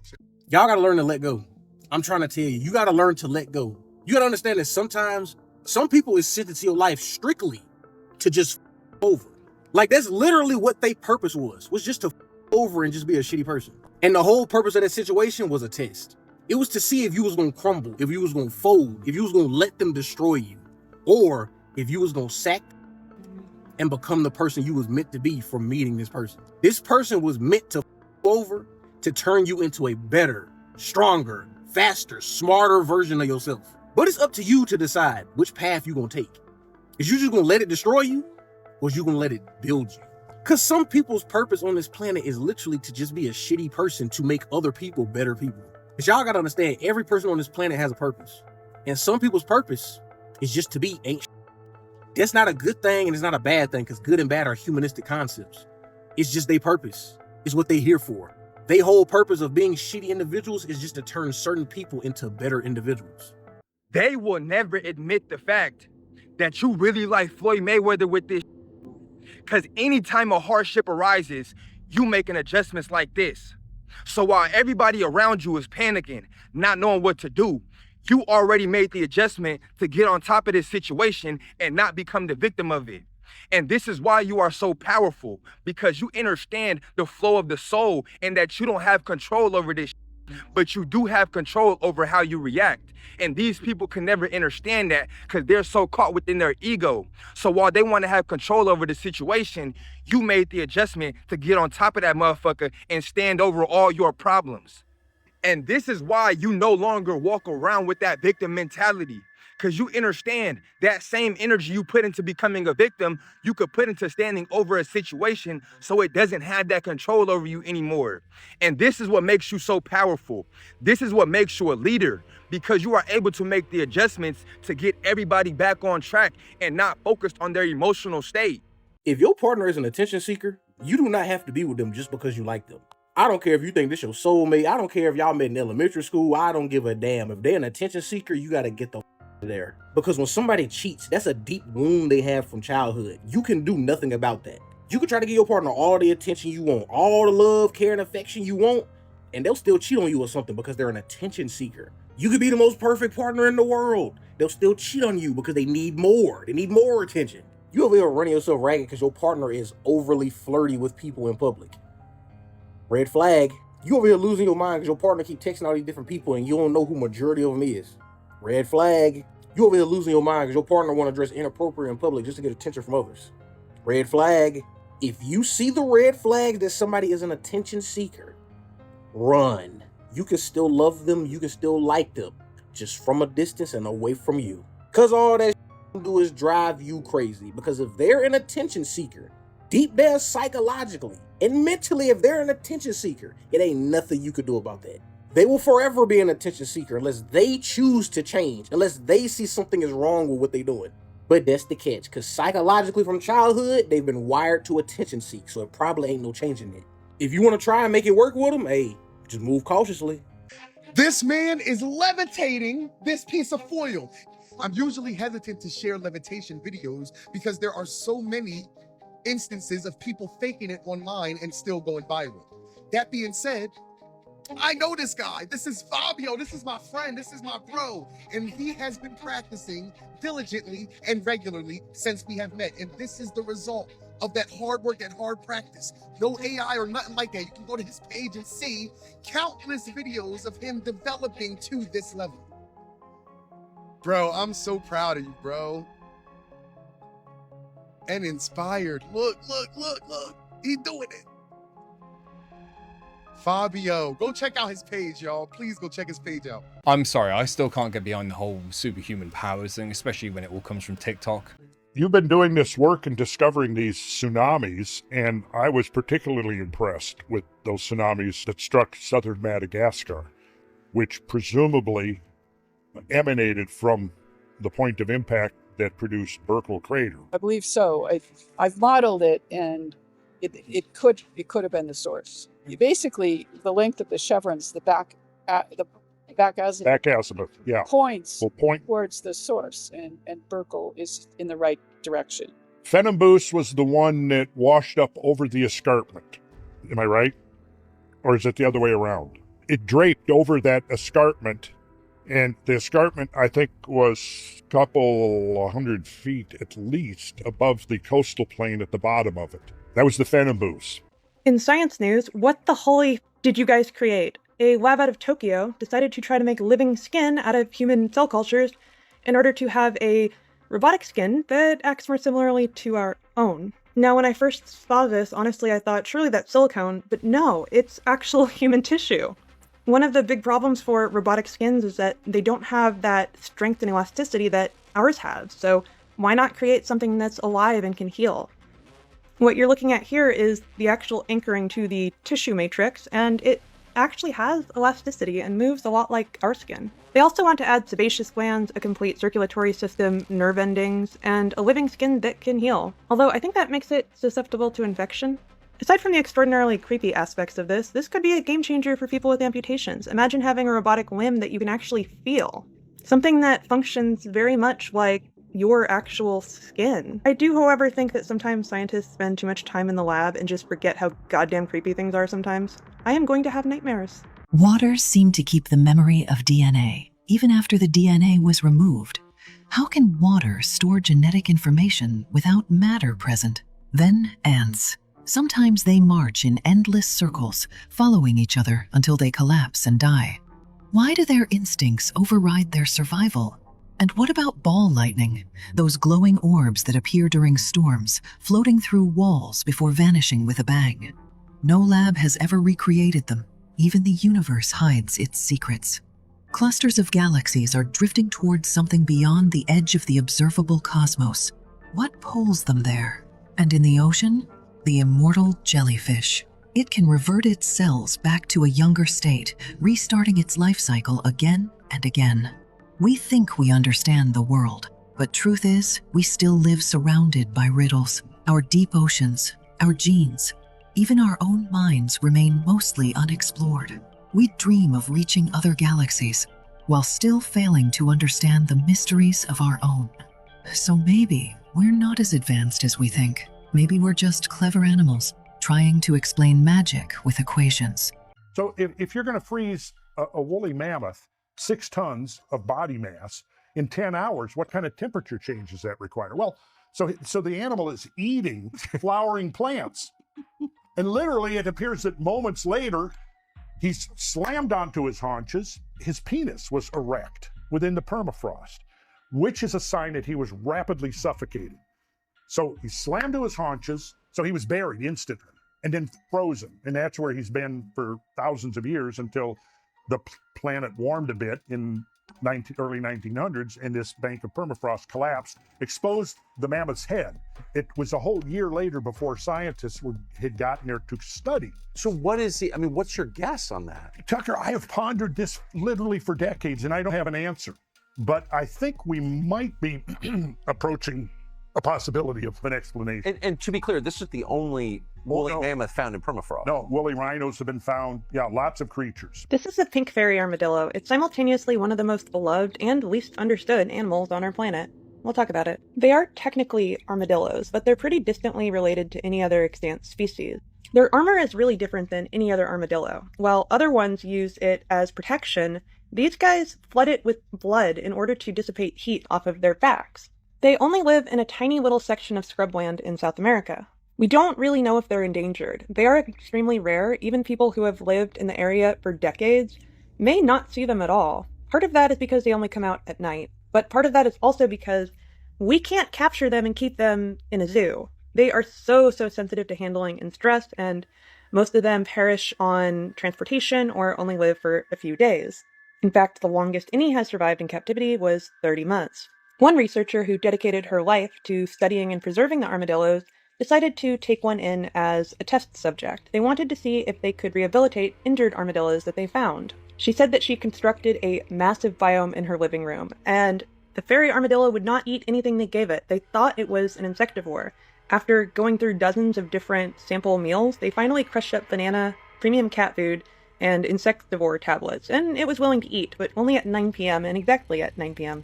She also said the fairy armadillo she took in was extremely fussy about the decor. If something was even slightly changed in its little habitat, it would run around making eerie shrieks, and it would only stop when they put everything back where it should go. Guys, we may have just witnessed history. Yesterday, 22-year-old inventor Julian Brown ran the first ever muscle car on plastiline. His 110-octane gasoline he converted from plastic waste. As the live stream from Atlanta showed, he turned on the car to demonstrate there was no fuel inside. And sure enough, it didn't start. He then filled the car with a canister of plastiline, pressed the button, and the rest is history. Now, to be clear, Julian Brown didn't invent pyrolysis. Converting plastic to fuel is a well-established process that's been around for decades. But he did invent the world's first solar continuous microwave pyrolysis reactor, which fundamentally changes how expensive and renewable this process is. And he did all of this without the backing of large corporations, and he was able to build this in his own backyard. With a box of scraps! Now, he says his reason for doing all of this is to send a message to the world that people are no longer going to wait for big corporations or big government to do what needs to be done. Because this is our world. This is our Earth, and we care and we protect it. In fact, in May, he even got his plastidiezel scientifically tested, and it passed with flying colors. The lab even went as far to say that Julian's diesel had better emissions than regular diesel. I thought it was surprisingly well distilled. I thought it was surprisingly clean as well for plastic, and it blew my mind that plastic could be redistilled into diesel. He says his end goal is to get this in the world and where it needs to be. Let's get it in the world. Let's get it implemented how it needs to be, because that's the whole point of why I started this. And so that's the strive and the move, without a doubt, to get this where it needs to be.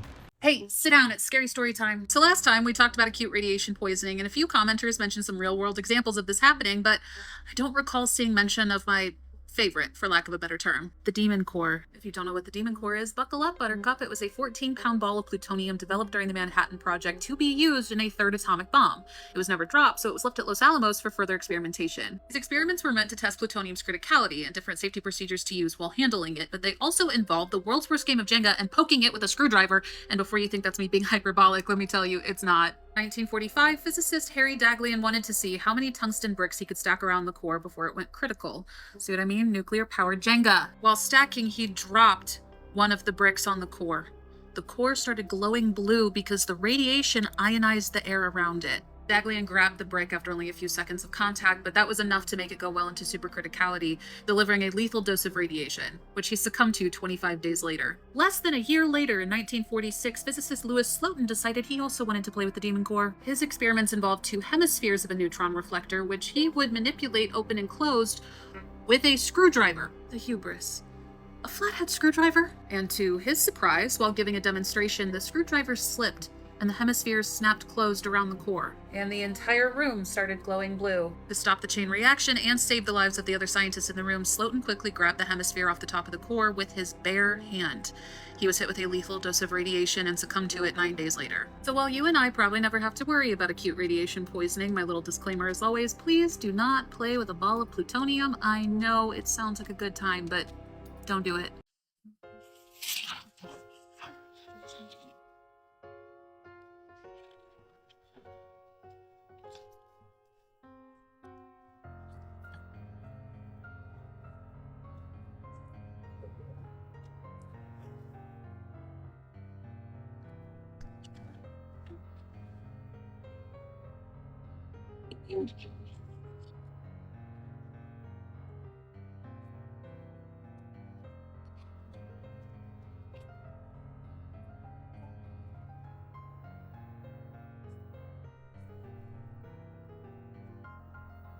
See, AI isn't so bad when people actually use it for interesting content, though I do have to admit, I found myself watching my fair share of funny BO3 videos since that was rolled out, and I know it's shameful, but look, seeing Bigfoot hanging out with aliens is pretty funny. Yo, anybody back there think they got the heart to step up? I'm right here. No way, no way. You've been running your mouth all week, champ, talking like the throne's yours, but you standing in my house now. This ring, this is West Coast territory tonight, and I'm setting it off. Biggie, you been shining too long, hiding behind that gold. Tonight I'm kicking the door in. That cell's gonna lock behind us. And there ain't no bodyguard, no entourage. Just you, me, and every sick. This belt ain't just gold. It's respect, it's survival, it's every battle I... Yo, check it.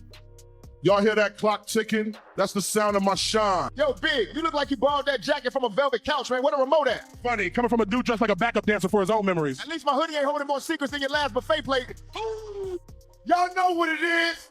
I stood through fights, through bullets, through the whole world doubting me. Tonight, anybody that thinks they can stop. Why are we doing this? Why are we advancing AI to this point? There is so many things that could go wrong with this. And then the fact that they're creating small, miniature brains. If you didn't know, just try to think outside the box. Okay, what do you think they're going to be used for? I mean, it should be obvious, bro. How many movies have showed us shit like this? And then we just don't bat an eye because we're so used to it. I'm glad that they banned so many people, characters, whatever it may be, due to copyright, because that right there would have felt a little bit concerning, especially with the regulation process that they have in play over the course of the next 10 years. If you're not familiar with that, you really need to do some research into that. It's terrifying. It's terrifying, and I've been trying to tell everybody that this is what's going to happen. And I have my theory about AI, especially specifically open AI, because Sam Altman, oh, you're a crafty man. But God, what's the first thing that comes to everybody's mind when looking at stuff like this?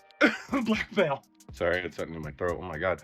But yeah, just, think outside the box. You know what I mean? When the head of this Ramses statue was on the ground at Luxor, it's now 50 feet up on top of the statue that's been made out of concrete. So Chris Dunn he took a dead straight on picture of it, makes a copy of the photo, flips it on that vertical axis, makes both of them transparent and overlays them, right? So what that does is it lets you see differences between the left and the right. And there's no blurring, no lines. It's basically perfectly symmetrical from what we can tell. Other aspects like the exact same ratio between lips and eyeline on various different statues.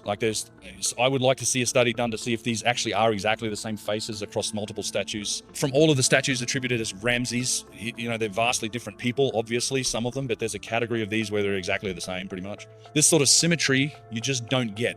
Chemical concerns. The European Union has now banned the use of an ingredient in some gel nail polishes. It's known as TPO, and it helps the gel polish cure under ultraviolet light. Some regulators say it can cause fertility issues. That ban took effect this week. Trimethyl benzoyl diphenylphosphine. I had to say it. TPO, yet another compound banned in Europe that probably should be banned in the United States that could be negatively affecting your hormones and your fertility. Multiple animal studies showed that dermal exposure and ingestion of TPO led to infertility in both male and female rats. Again, animal studies. We don't have studies in humans, but TPO has not been banned in the United States yet and is widely used in gel nail polishes all over the place. But what about the people who are applying nails all day with this TPO? And women generally get their nails done every 2 to 3 weeks. We do not know what cumulative exposure of TPO does in the human body, how much is actually getting into the blood, and no one knows what happens when you are exposed to TPO from your nails, BPA in your water bottle, phthalates and PFAs, forever chemicals in your Lululemon leggings, endocrine disrupting phthalates in the perfume you're using, cosmetics on your face. We simply do not know how this storm of endocrine disrupting chemicals affects us as humans. And so I would advise to request TPO-free gel nails. Don't overlook this. The cumulative exposure of all these toxins in our environment together is probably a bigger deal than you think. Get this out of your life. Holy, this is one of the most insane things I have ever read. Scientists are now growing mini human brains to power computers. And this whole thing is creepy as hell. Now for starters, in regular computers we call it hardware. Well, the scientists in Switzerland that are currently carrying this out, they're calling theirs wetware. Bro, what? Oh, and it gets even creepier because these labs buy human skin cells from anonymous donors in Japan, and then through a series of highly complex processes and several months of growing, they turn those human skin cells into clusters of neurons they are calling organoids. Bro, I'm sorry, the naming is wild. Now, the organoids are these little white orbs that are essentially lab-grown mini human brains. Now, they're much less complex than the ones in our heads, but they have the exact same building blocks. Now, these scientists then attach these electrodes to these mini brains, and they can send and receive signals from them, which they read on a regular computer screen. Now, currently, they're very simple. It's just little signals here and there, but they want to get these mini brains to the point where they are essentially biocomputers, and they can learn, adapt, get smarter, perform tasks, kind of like AI, but the AI doesn't mimic our brains. It's our brains. And because of that, these little mini brains are unpredictable, and the scientists themselves have admitted that they still don't understand what the organoids do and why. Now, here's the eeriest part, because regular computers, they stop working, don't they? But biocomputers, they literally die. So the scientists say they can survive for up to 4 months, but before they die, they observe a flurry of activity from the organoids, which is very similar to the increased heart rate and brain activity which is seen in some humans at the end of life. Ain't no way. So, yeah, guys, the future is fucked. Why? Why do we, as a race, feel like we need something like this? This is a prime example of just because you can doesn't mean you should, right? It ain't no way we've been getting finessed like this, y'all. And China just exposed it all. So boom, Americans out here dropping 800, 1,200, and even 4,000 and more on designer clothes, thinking it's all luxury, all high quality clothes, the high end stuff. But China just pulled the curtain back and showed the world that most of the stuff is made in the same factories with material that costs a fraction of the price. So we're talking shoes that cost $30 to make, but it's being sold in US for $700. And we're talking hoodies that cost $10 to make, that's being sold for over $300. And jeans that cost $50 to make, that's being sold for $500 to $1,000. That's not high end, that's robbery. Y'all, and this is the crazy thing. This is not even new. A lot of people just been blind to it. They think it just because it got a fancy label, that means it costs more. In reality, that just means the markups is better. China basically said, here y'all go. Now y'all better act like you know. And now everybody mad. They not mad at China. They mad at the brands that been overpricing this stuff they've been buying. They mad at the brands that they've been worshiping. See a sucker, lick a sucker, no diddy. They seeing now, they were never buying quality. They were buying status. And they finally waking up. All of this happened because of this tariffs. People would have never knew. Or some people was really too blind to even notice the fact. But now everything is front and center for everybody to see. So if you one of them people that dropped the check on this design and now you feel played, let me know down below in the comments. Let's talk about it. In recent weeks, the Navy has supported our mission to blow the cartel terrorists the hell out of the water. You see that?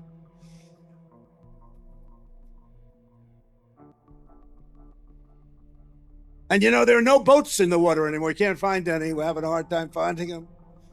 But you know, it's a pretty tough thing we've been doing, but you have to think of it this way. Every one of those boats is responsible for the death of 25,000 American people and the destruction of families. So when you think of it that way, what we're doing is actually an act of kindness. But we did another one last night. Now we just can't find any. You know, it's the old story. We're so good at it that there are no boats. In fact, even fishing boats, nobody wants to go into the water anymore. Sorry to tell you that. But it's we're stopping drugs coming into America, if that's okay. We're stopping drugs at a level that nobody's ever seen before. I wanted to show you what I look for when I open up my canned items. I know a lot of people are nervous about canning food because we've been so scared with botulism, even though if you think about all the canned food at the store and we don't even question it. But the first thing that I look for is the seal right here is down. If it wasn't sealed, it would have a little bubble right here. The second thing showing that it has a good seal is that I can hold it like this by the lid and it is vacuum sealed, so it's being held by the vacuum. And then once I open it, I don't know if you heard that, but there you can hear like the pressure releasing. And then I use my eyes and my nose to look at it. So my eyes, making sure there's nothing that looks funky, and then making sure it smells normal. It doesn't smell sour. I don't see any mold. And so it is good to, in this case, drink. Breaking news out of Portland and California, where we now have the state of California adding itself onto this lawsuit in Portland, because guess who sent the California National Guard to Portland? Yep, Trump thought that he should send the California National Guard, even though he was blocked from sending the Portland National Guard. There were hundreds of Portland National Guard that can't go to, I mean, they're in Oregon and they might already be in Portland, but they're technically now back under the control of the governor of Oregon. And California now is losing its National Guards members to Oregon for no reason. This prayer for relief includes some changed sections. You can see that they've added in red what's different from the previous complaint, and it obviously is holding unlawful and enjoining the defendant's deployment of members of the California National Guard to Oregon, just like they did with the Oregon National Guard. Watch this with me carefully. Two girls just innocently playing in an arcade, recording a TikTok, completely unaware of what is about to happen. You can see them laughing, having fun. Just look how normal this moment feels. But keep watching, the energy shifts.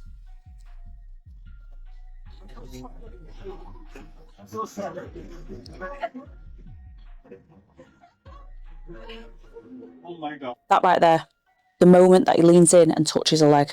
You can see her freeze for a split second, smiling out of shock, but unaware of what to do. It's subtle, but it is disturbing. This happened in Ohio, early 2024. Police later identified the men and questioned them, but no charges were filed. And here's what's terrifying. If these girls hadn't have been recording that TikTok, this would have never been seen. No proof or no awareness. And who knows what would have happened. Let me know your thoughts and comments down below.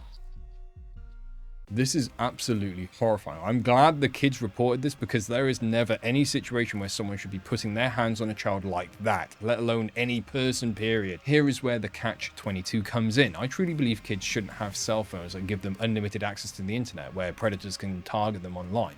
But without phones, they're vulnerable offline too, and they have no way to call for help or protect themselves like these two girls did. So what do we do? What can we do? This is the world we live in. And there is no safety for anyone, above all our children. You have people that you don't like. Absolutely, there are people I don't like.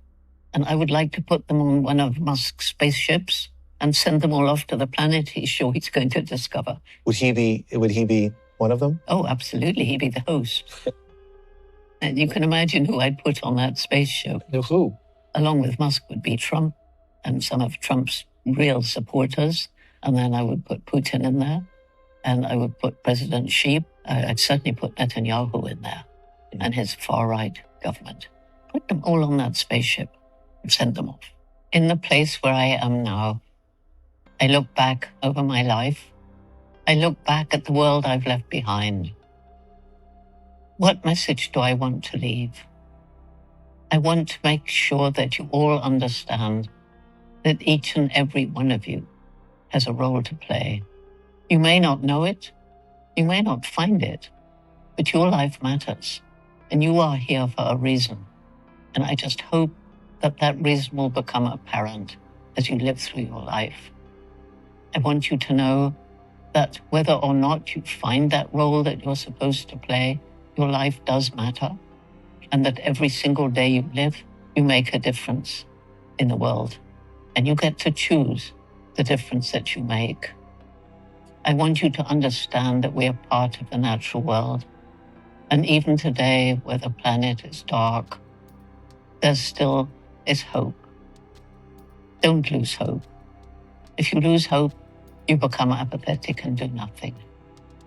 Above all, I want you to think about the fact that we are part, when we're on planet Earth, we are part of Mother Nature.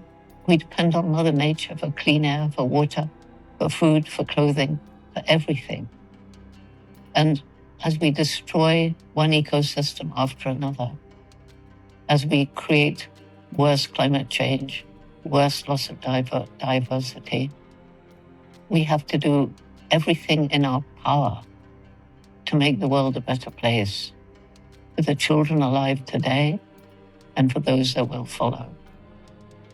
You have it in your power to make a difference. Don't give up. There is a future for you.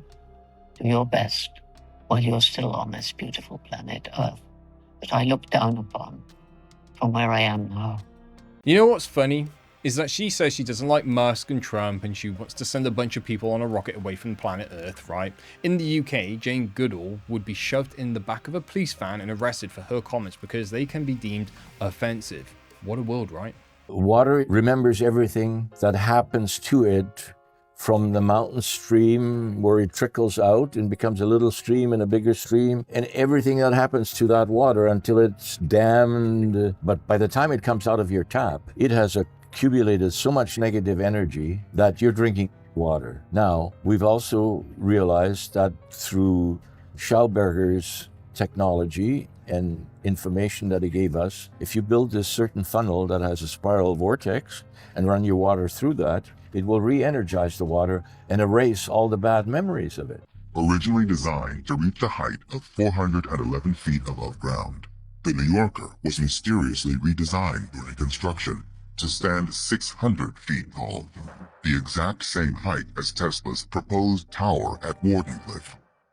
Also like Wardenclyffe, the New Yorker stood high above a maze of subterranean tunnels, which stretched deep throughout a solid granite foundation.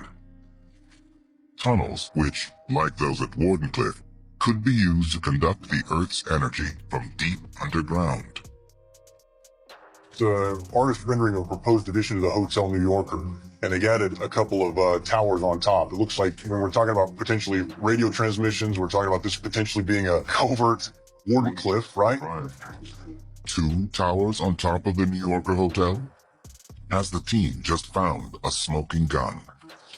The ultimate evidence that Tesla had intended to use the hotel to realize his ambitious dream to generate and transmit virtually free electricity, first to New York City. We might have just witnessed history this weekend, and Julian Brown needs to be protected at all costs. So this weekend, 22-year-old Julian Brown did something a lot of people tried to do but failed. This man made a Dodge Charger Scat Pack run off of plastoline. Not gasoline, plastoline. Matter of fact, look at this. Listen. 2023 this is some real here. It's on the E. She's gonna try to start it to show we got. You see the car's on E. It's on empty. It's not starting. It's not starting. Here we go. History in the making, baby. History in the making. That's the lead.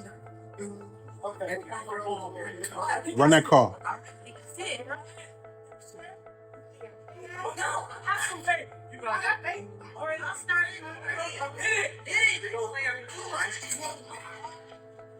That thing started. That thing started. That boy a genius right there. Protect that man. That's 110 octane gasoline converted straight from plastic waste. This young man is very smart. This young man has a purpose. He said the reason that he's doing the things that he's done, because people aren't gonna wait for the government to do anything anymore. We're gonna do them ourselves. Protect this man at all costs. History was definitely made this weekend. I'm out. I have to give credit where it's due here to Julian Brown. That is an amazing achievement, and to get so far with all of that without an accident occurring is pretty unheard of. Well done to you. Let's hope he can actually keep that momentum up and push this thing as far as it can possibly go, which when you think about, should be infinite, right? In deep space, roughly 870 light years from Earth, astronomers have tracked winds so violent they could shred steel. The planet is called WASP 127b, a swollen gas giant circling its star every 4 Earth days. Its size is massive, about 30% larger than Jupiter, but strangely light, only a fraction of Jupiter's mass. That makes it a puffball of gas whipped by speeds reaching 33,000 kilometers per hour. Researchers using high-resolution infrared spectroscopy caught the movement of these winds across the planet's glowing equator. One side, always facing the star, burns under relentless radiation. The opposite side sits in darkness, creating a permanent boundary where heat and cold collide. That clash drives a jet stream thousands of times faster than any storm on Earth. Water vapor and carbon monoxide drift through the atmosphere, proof that the planet's chemistry is as violent as its weather. Data show one side slightly hotter, the poles quieter and cooler. Dr. Lisa Nortman's team at Göttingen University says each region can now be studied separately, an unprecedented step in mapping a world we'll never see directly. WASP 127b, a planet defined by wind, light, and motion.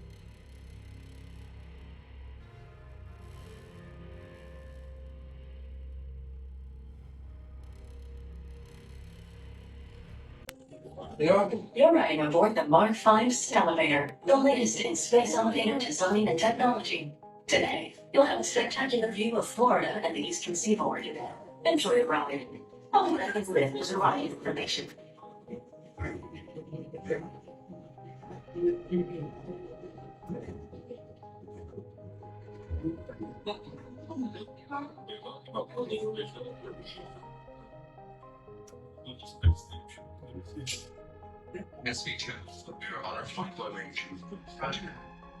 If you look above, you'll see Centauri space station coming into view. Once we dock, gather your belongings and exit through the open airlock. A Space 220 agent will be waiting for you. SB2 cleared for flight. Gravity generator deployed. And one activated. Docking complete. Done.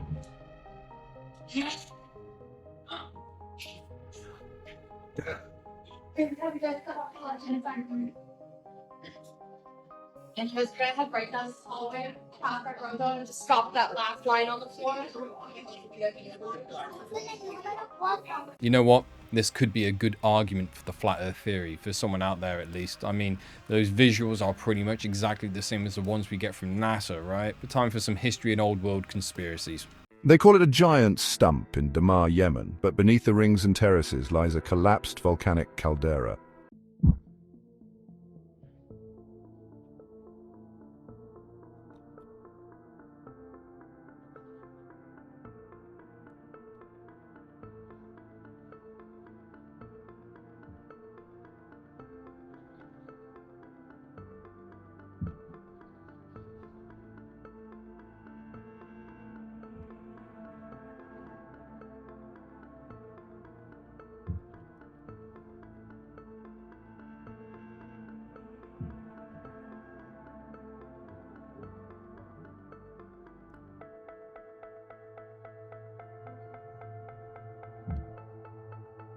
Now, I've been around the block a few times, and I've seen a thing or two. I've seen them dry, and I've seen them wet. And I don't know how you feel about water sports and getting wet.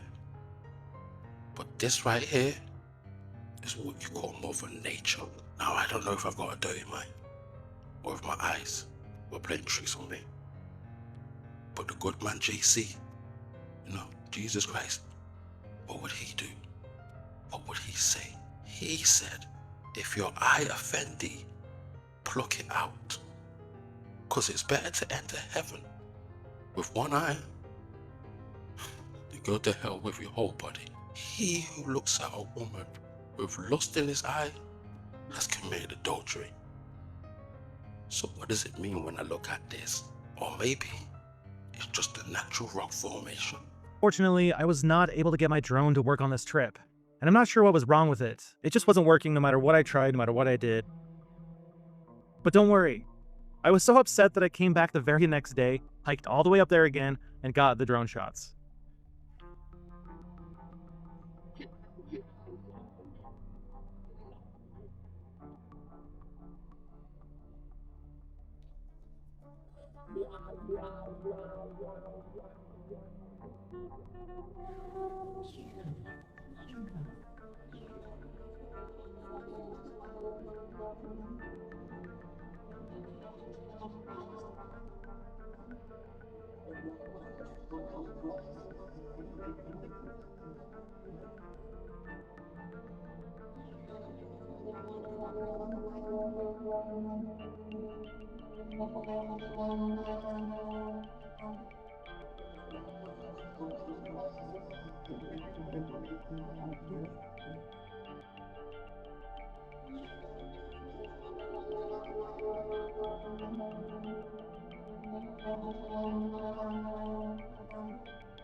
That's cool.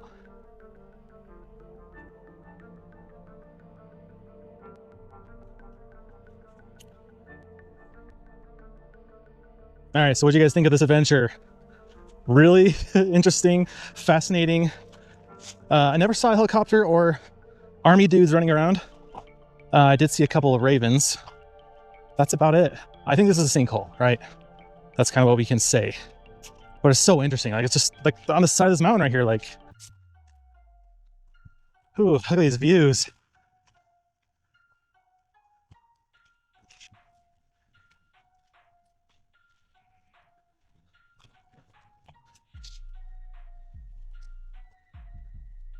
Even though it doesn't really smell like anything, it just smells like fresh air. It doesn't smell like juniper or sage. It smells like rocks. But anyway, I think we're going up here and then we'll get our first view of that giant cave. Little secret valley we found. We never would have seen this. It's beautiful.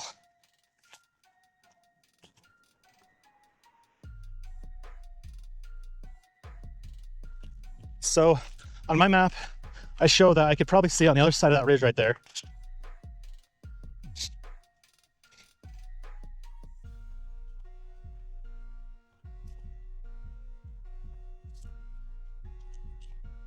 You might be wondering why it didn't start at the bottom of the canyon and just hike up. Well, that was actually steeper that way. And it just didn't sound fun to do something really steep. So this is actually, as steep as it is, this is actually the more mild way, the hike to this thing. Finally, after all that hiking, I saw it. This is a lot bigger than I thought it was. I mean, it's just this whole side of the mountain. I mean, you can kind of see it. It's just right there. Again, I don't want to go down these washes. Look how beautiful that is. Wow, like this is worth it just in itself. Look at that. Oh, I'm so glad we did this today and not in a month when it's probably going to be snow and stuff. It's right there. So I can go down here and just, I guess, straight across. Let's try it. This is in the middle of nowhere.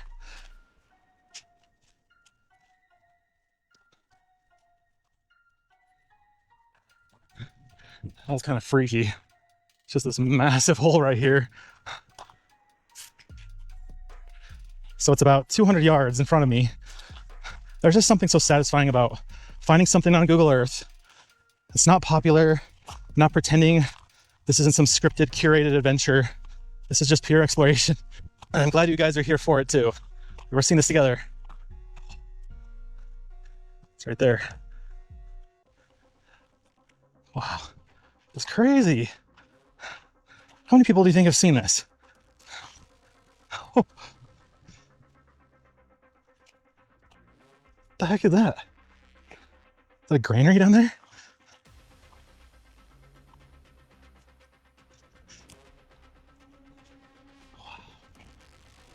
That is really cool. Oh my gosh. Wow. It's like the whole mountainside was dug into. Okay,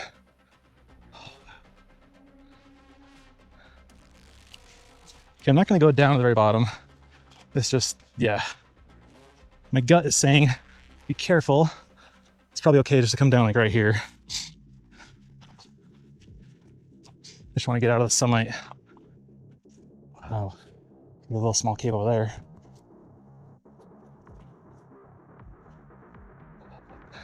This probably drops down 100 feet. Yeah, from up there to down here. Guys, this is a crazy feeling to see this in person after seeing it on Google Earth. Like, I mean, I was expecting a cave, but not this massive. I don't know what I was expecting. I don't even know what I'm saying. I'm just saying whatever. Huh.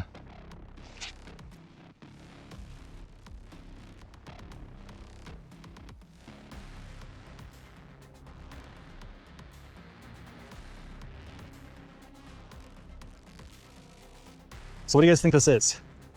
I have an idea. This rock seems like limestone to me. And if that's the case, limestone, there's a ton of caves found in limestone. And this looks like limestone. This looks like maybe a sinkhole, if there's any geologists, which I know there are. Sometimes you guys comment in the comments. But this looks like limestone, looks like a sinkhole to me.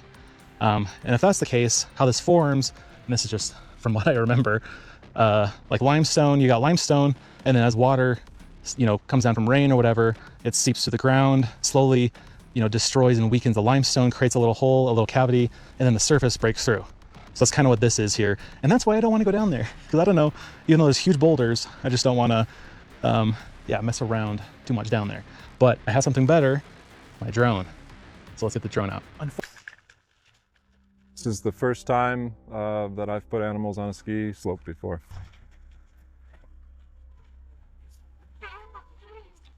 Using animals for vegetation management it's great for the environment.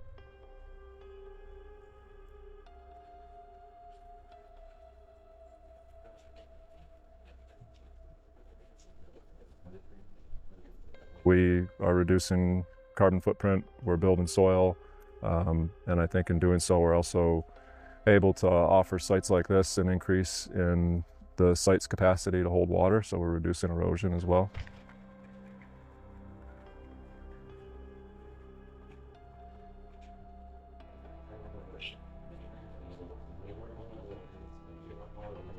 They're great employees. They take a lot of lunch breaks, but that's kind of the idea.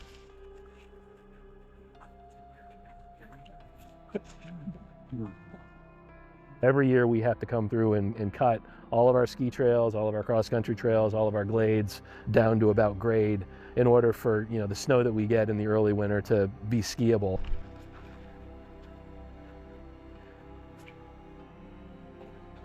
We still have the mechanical guys with the gas-powered trimmers here doing what they're doing, but they're not doing as much as they have done in years past. And hopefully with things we've learned this year moving into next year and years to come, there'll be more goats and less gas-powered trimmers.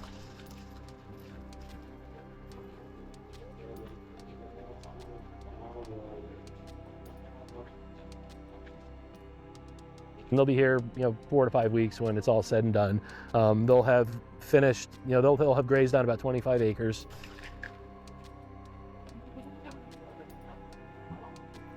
The goats are wearing radio collars that are tied into a geo fence.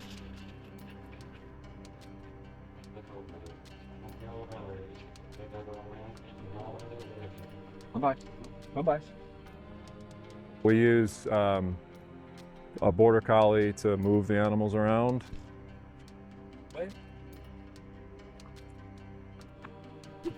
We also use some livestock guardian dogs. I don't know here. Boy. Good boy. Dogs play a big part in this. They say one dog is worth 5 people, and I would definitely agree.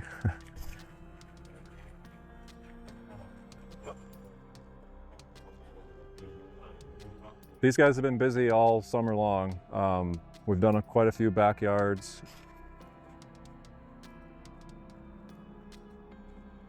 We had them at a retirement community for a few weeks, just controlling invasive species. Poison ivy is another thing they're really good at.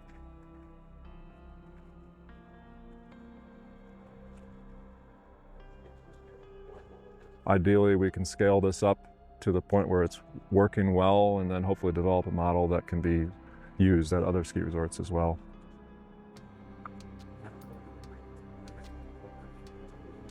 It's really well received, and the goats are doing a great job, and it's a lot of fun to kind of have them on the mountain.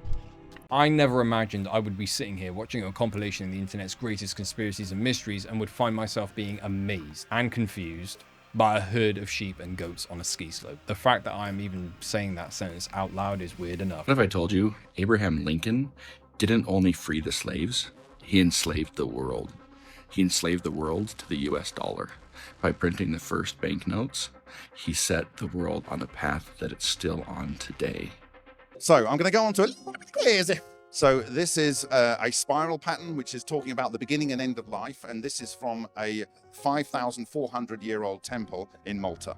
This is one of the oldest temples on Earth. Now, they think it's 5,400 because when they excavated them in the turn of the 1900s, I think this is 1916, this particular one, they took the carbon dating from the kind of floor level. But now people are saying, I think we should lift up some of the stones that were never found fallen over or whatever, and we should see what the carbon dating is under there. And there's now speculation this could be as old or older than Göbekli Tepe. The official bar tab of the 1787 farewell party. According to the bill, the founding fathers drank 54 bottles of Madeira, 60 of Claret, 22 of porter, 8 of hard cider, 12 of beer, and 7 bowls of alcoholic punch. The party had 55 attendees. That's why I love America. The Marine Corps was founded in a bar. Did you realize that during World War II, Italy invaded Ethiopia and besieged Ethiopia, causing us to get into the World War in the first place? That's why the Ethiopians defended the date of Christ's true birth, which is 2018 years ago. The Allies, the United States, repelled Rome out of Ethiopia. Did you know that? The first things humans ever captured. The oldest person ever photographed. Conrad Heyer, born in 1749. He was 102 years old when he was photographed in 1852. You're looking at a man who today would be 266 years old. The first photograph of a person in history was taken in 1838. You can see a man getting his shoes shined. He ended up becoming by chance the first human ever recorded in a photo. The street was full of people, but since the camera's exposure time was very long, only he stayed still long enough to be captured. The first film ever made in history. In 1888, Louis Le Prince recorded Roundhay Garden scene, a video just 2 seconds long showing people walking in a garden. The first audio recording of the human voice was made in 1860 by French inventor Edward Leon Scott de Martinville. He recorded someone singing the French song Au clair de la lune. You know, how did we do this? Like when we started to do machining, we had steam power and we started to do industrial processing. That's when we developed enough context to look at some of the saw marks, to look at some of the machining marks and look at it and go, oh, okay, this looks like stuff that we do. Like how we have some context to look at it and go, okay, this is, how do you explain this in the context of, you know, rocks and sticks and sand, which is what we say they're all done with. And Peachy was the first guy to do that. And it just blows my mind that it took us thousands of years to get to that point of having enough context to even start to investigate the stuff we see on ancient sites. And that marks the end of our history section for today, and from what one can only describe as a more light-hearted subject to one of the darker sections of our daily compilations. That's right, you know what time it is. It's time for our Crimes Against Humanity chapter, where we cover the darkest clips from the shadiest corners of TikTok, where we get to see the very worst of humanity. So let's not hesitate and just get it literally over and done with it, okay? At least 2 people have been killed and a dozen others hurt in a mass shooting in downtown Montgomery overnight during the Alabama State Fair. People ended up running for their lives. Police say they think one of the victims was targeted, but that things escalated when people nearby reacted by pulling out their own weapons. They're still investigating. They just gave Diddy, Sean Combs, the diddler, 4 years in prison. But Heston James is being tried for 9? Dare I say it, Diddy's lawyer might even be better than Harvey Specter himself. Saul Goodman. How does one who has so much evidence pointed against them escape Damn near every major charge. all that astroglide, all of those bottles of baby oil, all the testimonies, the hotel security camera footage? And what happens to the man? Nothing. Exploding people's cars. Does not matter. Ladies And gentlemen, if you have enough money in this country, you could do whatever you want. It is basically a GTA server for you. whoever told you money cannot solve all of your problems was a Goddamn liar. The amount of he did, and he's only getting 4 years? The man had damn near 2 decades worth of crimes pinned against him. And nothing. 4 years. And don't get it twisted. That man will be living lavishly in that prison. This message is from Twitch themselves. They want to let you know they have a new feature. Police officers, live streaming. Every single cop's body cam should be streamed on Twitch. Yes, sir. License, registration, proof of insurance. Yes, sir. Yes, sir. Yes. Mudstud69, thanks for the sub, man. Fill his car with pepper spray. Yeah. I'd prefer not, sir. $100 donation if I do it. Please no, sir. Please no. Hey, chat, spam POG if that's what you want. Please, no, sir. No, sir. Sorry, bro. Sir. Sorry, bro. For the chat. So this is the videos out of Portland, and absolutely insane. ICE is shooting off tear gas and smoke bombs on the protesters, who clearly are being pretty peaceful. There's one guy over there riding his wheelchair. All of them have gas masks and umbrellas, which, you know, is something that, if you recall, was used in the protests, I believe, in Hong Kong. There's the guy in the wheelchair. And absolute overreach by ICE in Portland. I have not seen anything like this so far here in America with this level of escalation by ICE. Truly insane to see this happening on American streets when they're just being peaceful protesters. There is only one thing the internet cares about right now. Did the frog survive? Now, what you are seeing is a protest outside the front of the ICE headquarters in Portland, Oregon on Friday. And one individual that turned up is the anti-fascist frog, as they're known on TikTok. But when things start getting a little rowdy and people are getting arrested, the frog tries to help one of them up. As he does this, one of the ICE agents has the bright idea to try and pepper spray inside the breathing valve of the suit. Now, unfortunately, the video ends before we know what happened next. But people in the comments were furious, saying things like that's not even funny, he could have suffocated, and that it was even attempted murder caught on video. Now, I have reached out to the frog to see what happened to them after this clip, but there are currently 2 more protesters that are currently seeking legal advice about being pepper sprayed that night as well. But what do you guys think? Was this too far or not? Don't worry, guys, the frog is fine, but don't take my word for it. Take a look for yourselves.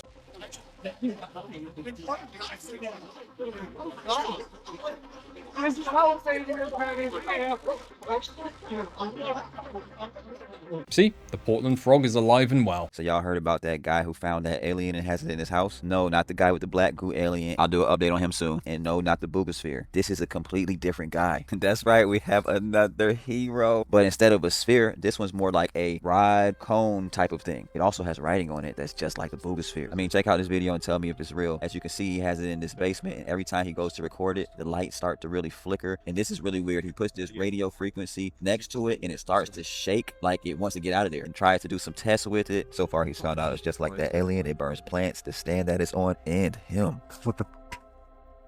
Why is it over here? Needless to say, it's doing a lot of strange behavior. Also, the symbols on it really do look like 3-Eye Atlas. The words that are written on it also look like 2 comets approaching a sun. So we got another hero, y'all. Somebody who came through, saw a UFO, and went and snagged it for themselves, put it in a basement.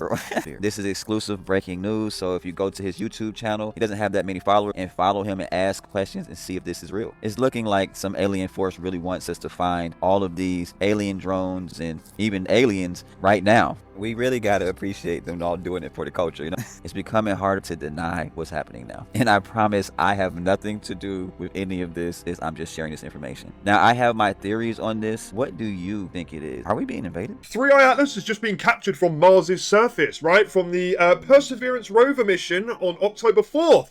And they captured this lightsaber tic-tac looking thing in the sky, mate. And it's sending people mental, bruv. Hence the tinfoil armor on my head. So this is on NASA's website. I'll leave the links down below so you guys can observe, right? So the light bar looking type object, at the moment, the Perseverance rover does a long exposure shot. Now, if we get the mathematics about the whole object itself here, okay, during the long exposure, it kind of tracked the object and made it stretch out and appear as a light bar, right? Now it's about to get weird.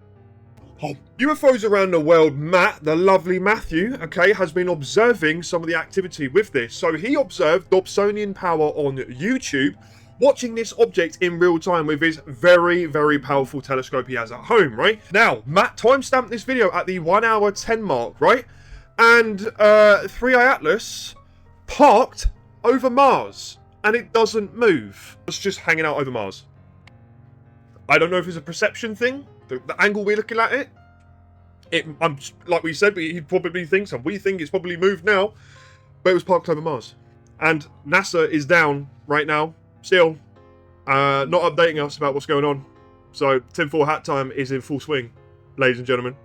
Yeah. This is allegedly an image of 3-Eye Atlas. 3-Eye Atlas stands for the third interstellar object, codename Atlas. A lot of people are very concerned with its shape. This thing is supposed to be a comet, but when we analyze it, it looks more like a disk. This is very similar to the first interstellar object we detected back in 2017. Oumuamua was the first interstellar object detected in our solar system. Its shape baffled scientists. They said it looked like a cigar, but you could also argue that this looks like the side of some sort of UFO type shape. And in 2019, we detected 2I Borisov, 2I, the second interstellar object, only 2 years after we detected the first one ever in our solar system. And now in 2025, we've detected a third interstellar object. This one is Atlas. We were told that it's a comet, but when you look at it, it looks kind of like a disk, very similar to Oumuamua. I don't know what is going on, but a lot of people are concerned that this is actually aliens. I don't know if these are aliens. I'm gonna have to see it before I believe it. The thing that really weirds me is the fact that we got 3 interstellar objects in the span of 1 decade. I don't know what the statistical odds of that happening within one solar system are, but we've been analyzing space for decades, and we haven't seen any interstellar objects before the first one in 2017. And now we've seen not 1, not 2, but 3 objects, and they are all kind of weird when we start to analyze their behaviors and their composition.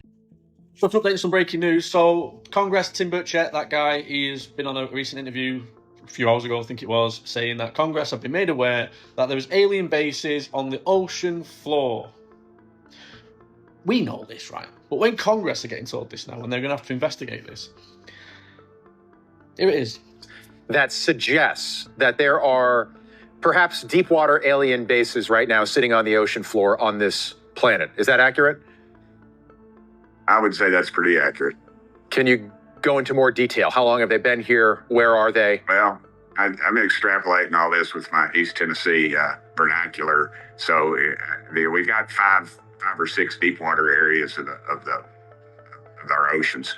We actually know more about the surface of the moon than we do about these areas. And these are areas where we have a high frequency of UFO or UAP sightings. We've had naval folks have told me pretty high up that they've actually tracked these things. And we have stuff that can go underwater probably 30 to 40 miles an hour, maybe something a little faster that the Chinese haven't stole from us yet. And we've tracked things big as a football field going 200 miles an hour. Now, I realize in the water you extrapolate that to knots and all that, but just for good old East Tennessee common sense, 200 miles an hour is something the size of a football field.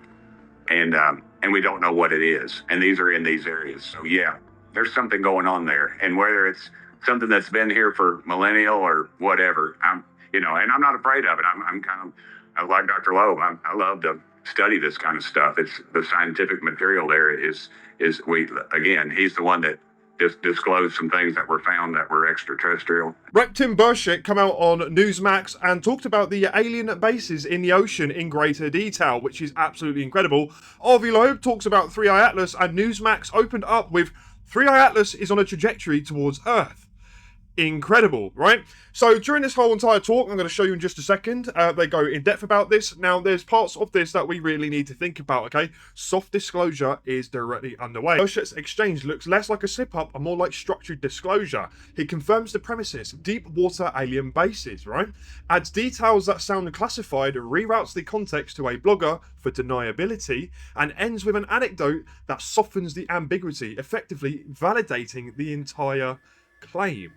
Soft disclosure is underway, and I can tell you from me talking to RV Loeb and his experience about retrieving stuff from the ocean, which points towards something beyond this Earth, some of the fragments and things he's found, and to do with 3i Atlas, that Mr. RV Loeb knows more about what's going on than he's letting on. And with this all coming out now, he looks like a proud father, and a weight is taken off his shoulders. Check this out. Update now to a story that we have been monitoring for months. If you regularly watch Finnerty, you will be familiar with this next story. Right now, as we speak, 3i Atlas, an enormous glowing object the size of Manhattan, is speeding toward Earth on what appears to be a planned, coordinated trajectory. It's going so fast that you could fly from New York to Los Angeles in just 1 minute. Now, conventional scientists say that it's just a comet. Of course they're going to say that. But it's doing things that comets just don't do. No comet we've ever seen. Sorry to cut you off, sir. You received intelligence that suggests that there are perhaps deep water alien bases right now sitting on the ocean floor on this planet. Is that accurate? I would say that's pretty accurate. Can you go into more detail? How long have they been here? Where are they? Well, I'm extrapolating all this with my East Tennessee vernacular. So we've got five or six deep water areas of our oceans. We actually know more about the surface of the moon than we do about these areas. And these are areas where we have a high frequency of UFO or UAP sightings. We've had naval folks told me pretty high up that they've actually tracked these things. Now, we have stuff that can go underwater probably 30 to 40 miles an hour, maybe something a little faster that the Chinese haven't stole from us yet. And we've tracked things big as a football field going 200 miles an hour. Now, I realize in the water you extrapolate that to knots and all that, but just for good old East Tennessee common sense, 200 miles an hour is something the size of a football field. And we don't know what it is. And these are in these areas. So yeah, there's something going on there. And whether it's something that's been here for millennial or whatever, and I'm not afraid of it. I'm kind of like Dr. Loeb. I love to study this kind of stuff. It's the scientific material there he's the one that just disclosed some things that were found that were extraterrestrial in our oceans. And he's brave enough, I believe, to come forward with those. So I'm looking forward to some more talks about this, but I think I've kicked the hornet's nest because it was just in a casual conversation with a blogger and I discussed it. It wasn't in a classified setting, so I could talk about it. But I always remember the last thing this one high-ranking official told me as he left my office. He was right close to me as I am to my phone in my barn right now. And he said, Tim, they're real. Dr. Loeb, hopefully these images come out soon and we find out what this thing is. Congressman, great to have you on. Appreciate you making the time for us. We'll have you back as well. Thank you.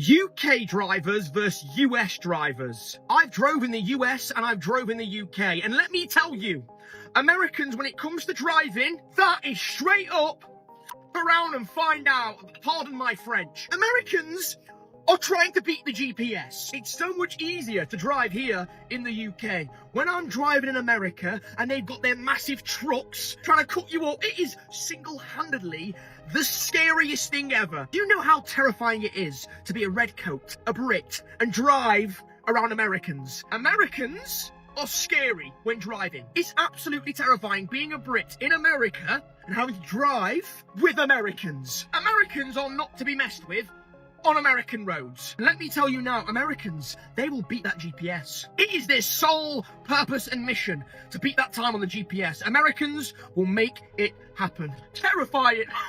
You want to know what's just as terrifying as Americans driving in America? Americans driving in the UK. It's like road rage is transferable from country to country. I've had my fair share of experiences with my American friends driving here on the UK roads, and let me tell you, it's a white knuckle experience every single time.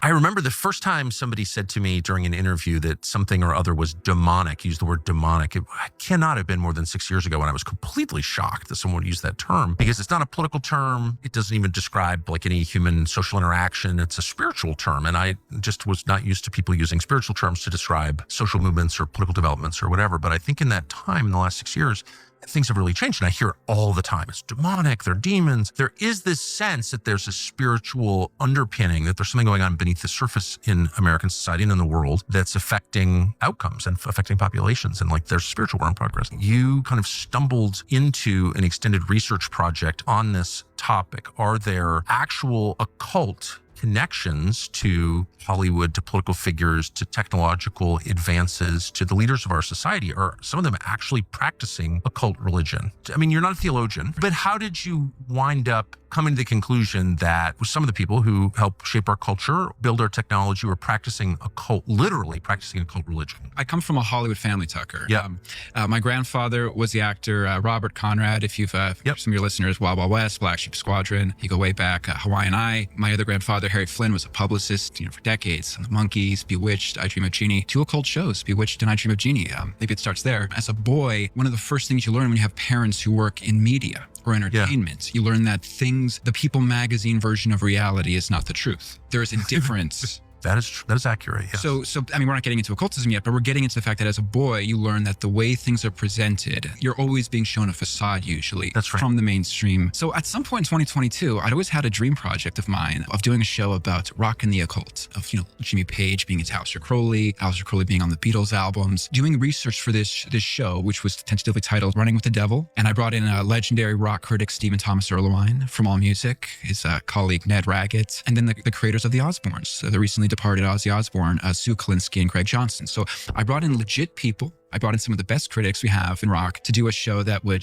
we'd have Christians and pastors, we'd have occultists. While doing the show and trying to get it created, I would tell people I know in tech, they go, that's a great concept for a show. And then they'd say, there's some of the stuff going on in Silicon Valley, there's some weird kind of Aleister Crowley cults there. Why, when I'm researching this show and also hearing about what's going on in Silicon Valley with weird stuff, why am I hearing about the same stuff? And why are these people, again, you think of Silicon Valley, you think of the modern, elite as being secularists, rationalists, people who have a, no religion for me, thank you, attitude towards stuff. Why are they into the same stuff that, Kenneth Grant, Genesis P. Orridge was into? That was the entry point into this for me, is having researched the show. Then when I started to get into the tech stuff, I realized I was researching the same thing. It's interesting. So here's the distinction that I make in my mind between people who are participating in occult practices and have no idea that they are, people who are participating and don't see it, don't understand it as what it is, which is a sacrifice ritual as old as Canaan, who are using hallucinogenic, which are clearly a portal for demonic possession.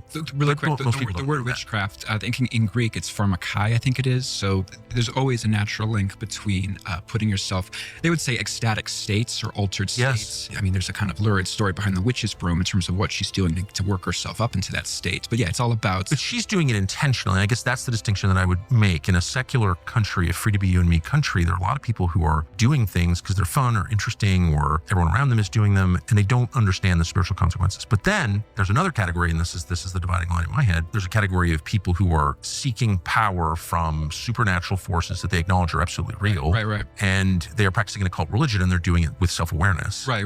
And I always felt like there weren't that many of those. But what I've learned from you is that there are actually some of those, quite a few of those. Well, totally. I mean, look at it a couple ways. So, among other things, Tucker, we're living through, occult's a big, broad term. Yes. What does it? Can we define it? I mean, it technically means the hidden. Occult can also just mean interest in New Age, which accounts for like 80% of Americans, whether it's astrology, whether it's the concept of manifesting, law of attraction type stuff. That stuff is huge. These ideas that we don't think of as being too goth or too occult or too out of the mainstream have become incredibly mainstream over the last decades. But I mean, even going back to 19th century America, they were there, and even 18th. But since the 60s, they've become so ingrained in our lives, we don't typically notice their origins. We don't see them as a cult. I know you're not a huge, you sit in front of the TV and watch Netflix guy, but like shows like Wednesday, Stranger Things, horror is, in terms of box office, maybe not in terms of creativity, it's as big as it's ever been. Halloween. Oh yeah, Halloween. And some people half joke that Halloween will be on pace to overtake Christmas at some point, just because it's become like a year-round thing. Halloween? Yeah, Halloween's huge. Yeah, every year it gets bigger. So I hate to admit in public how out of it I am, but I had no idea. This is the first time. No, goth is huge. I mean, even singers like Billie Eilish and stuff, goth is huge. Because it leads to happiness? Yeah. I mean, happiness. Yeah. Okay. Yeah.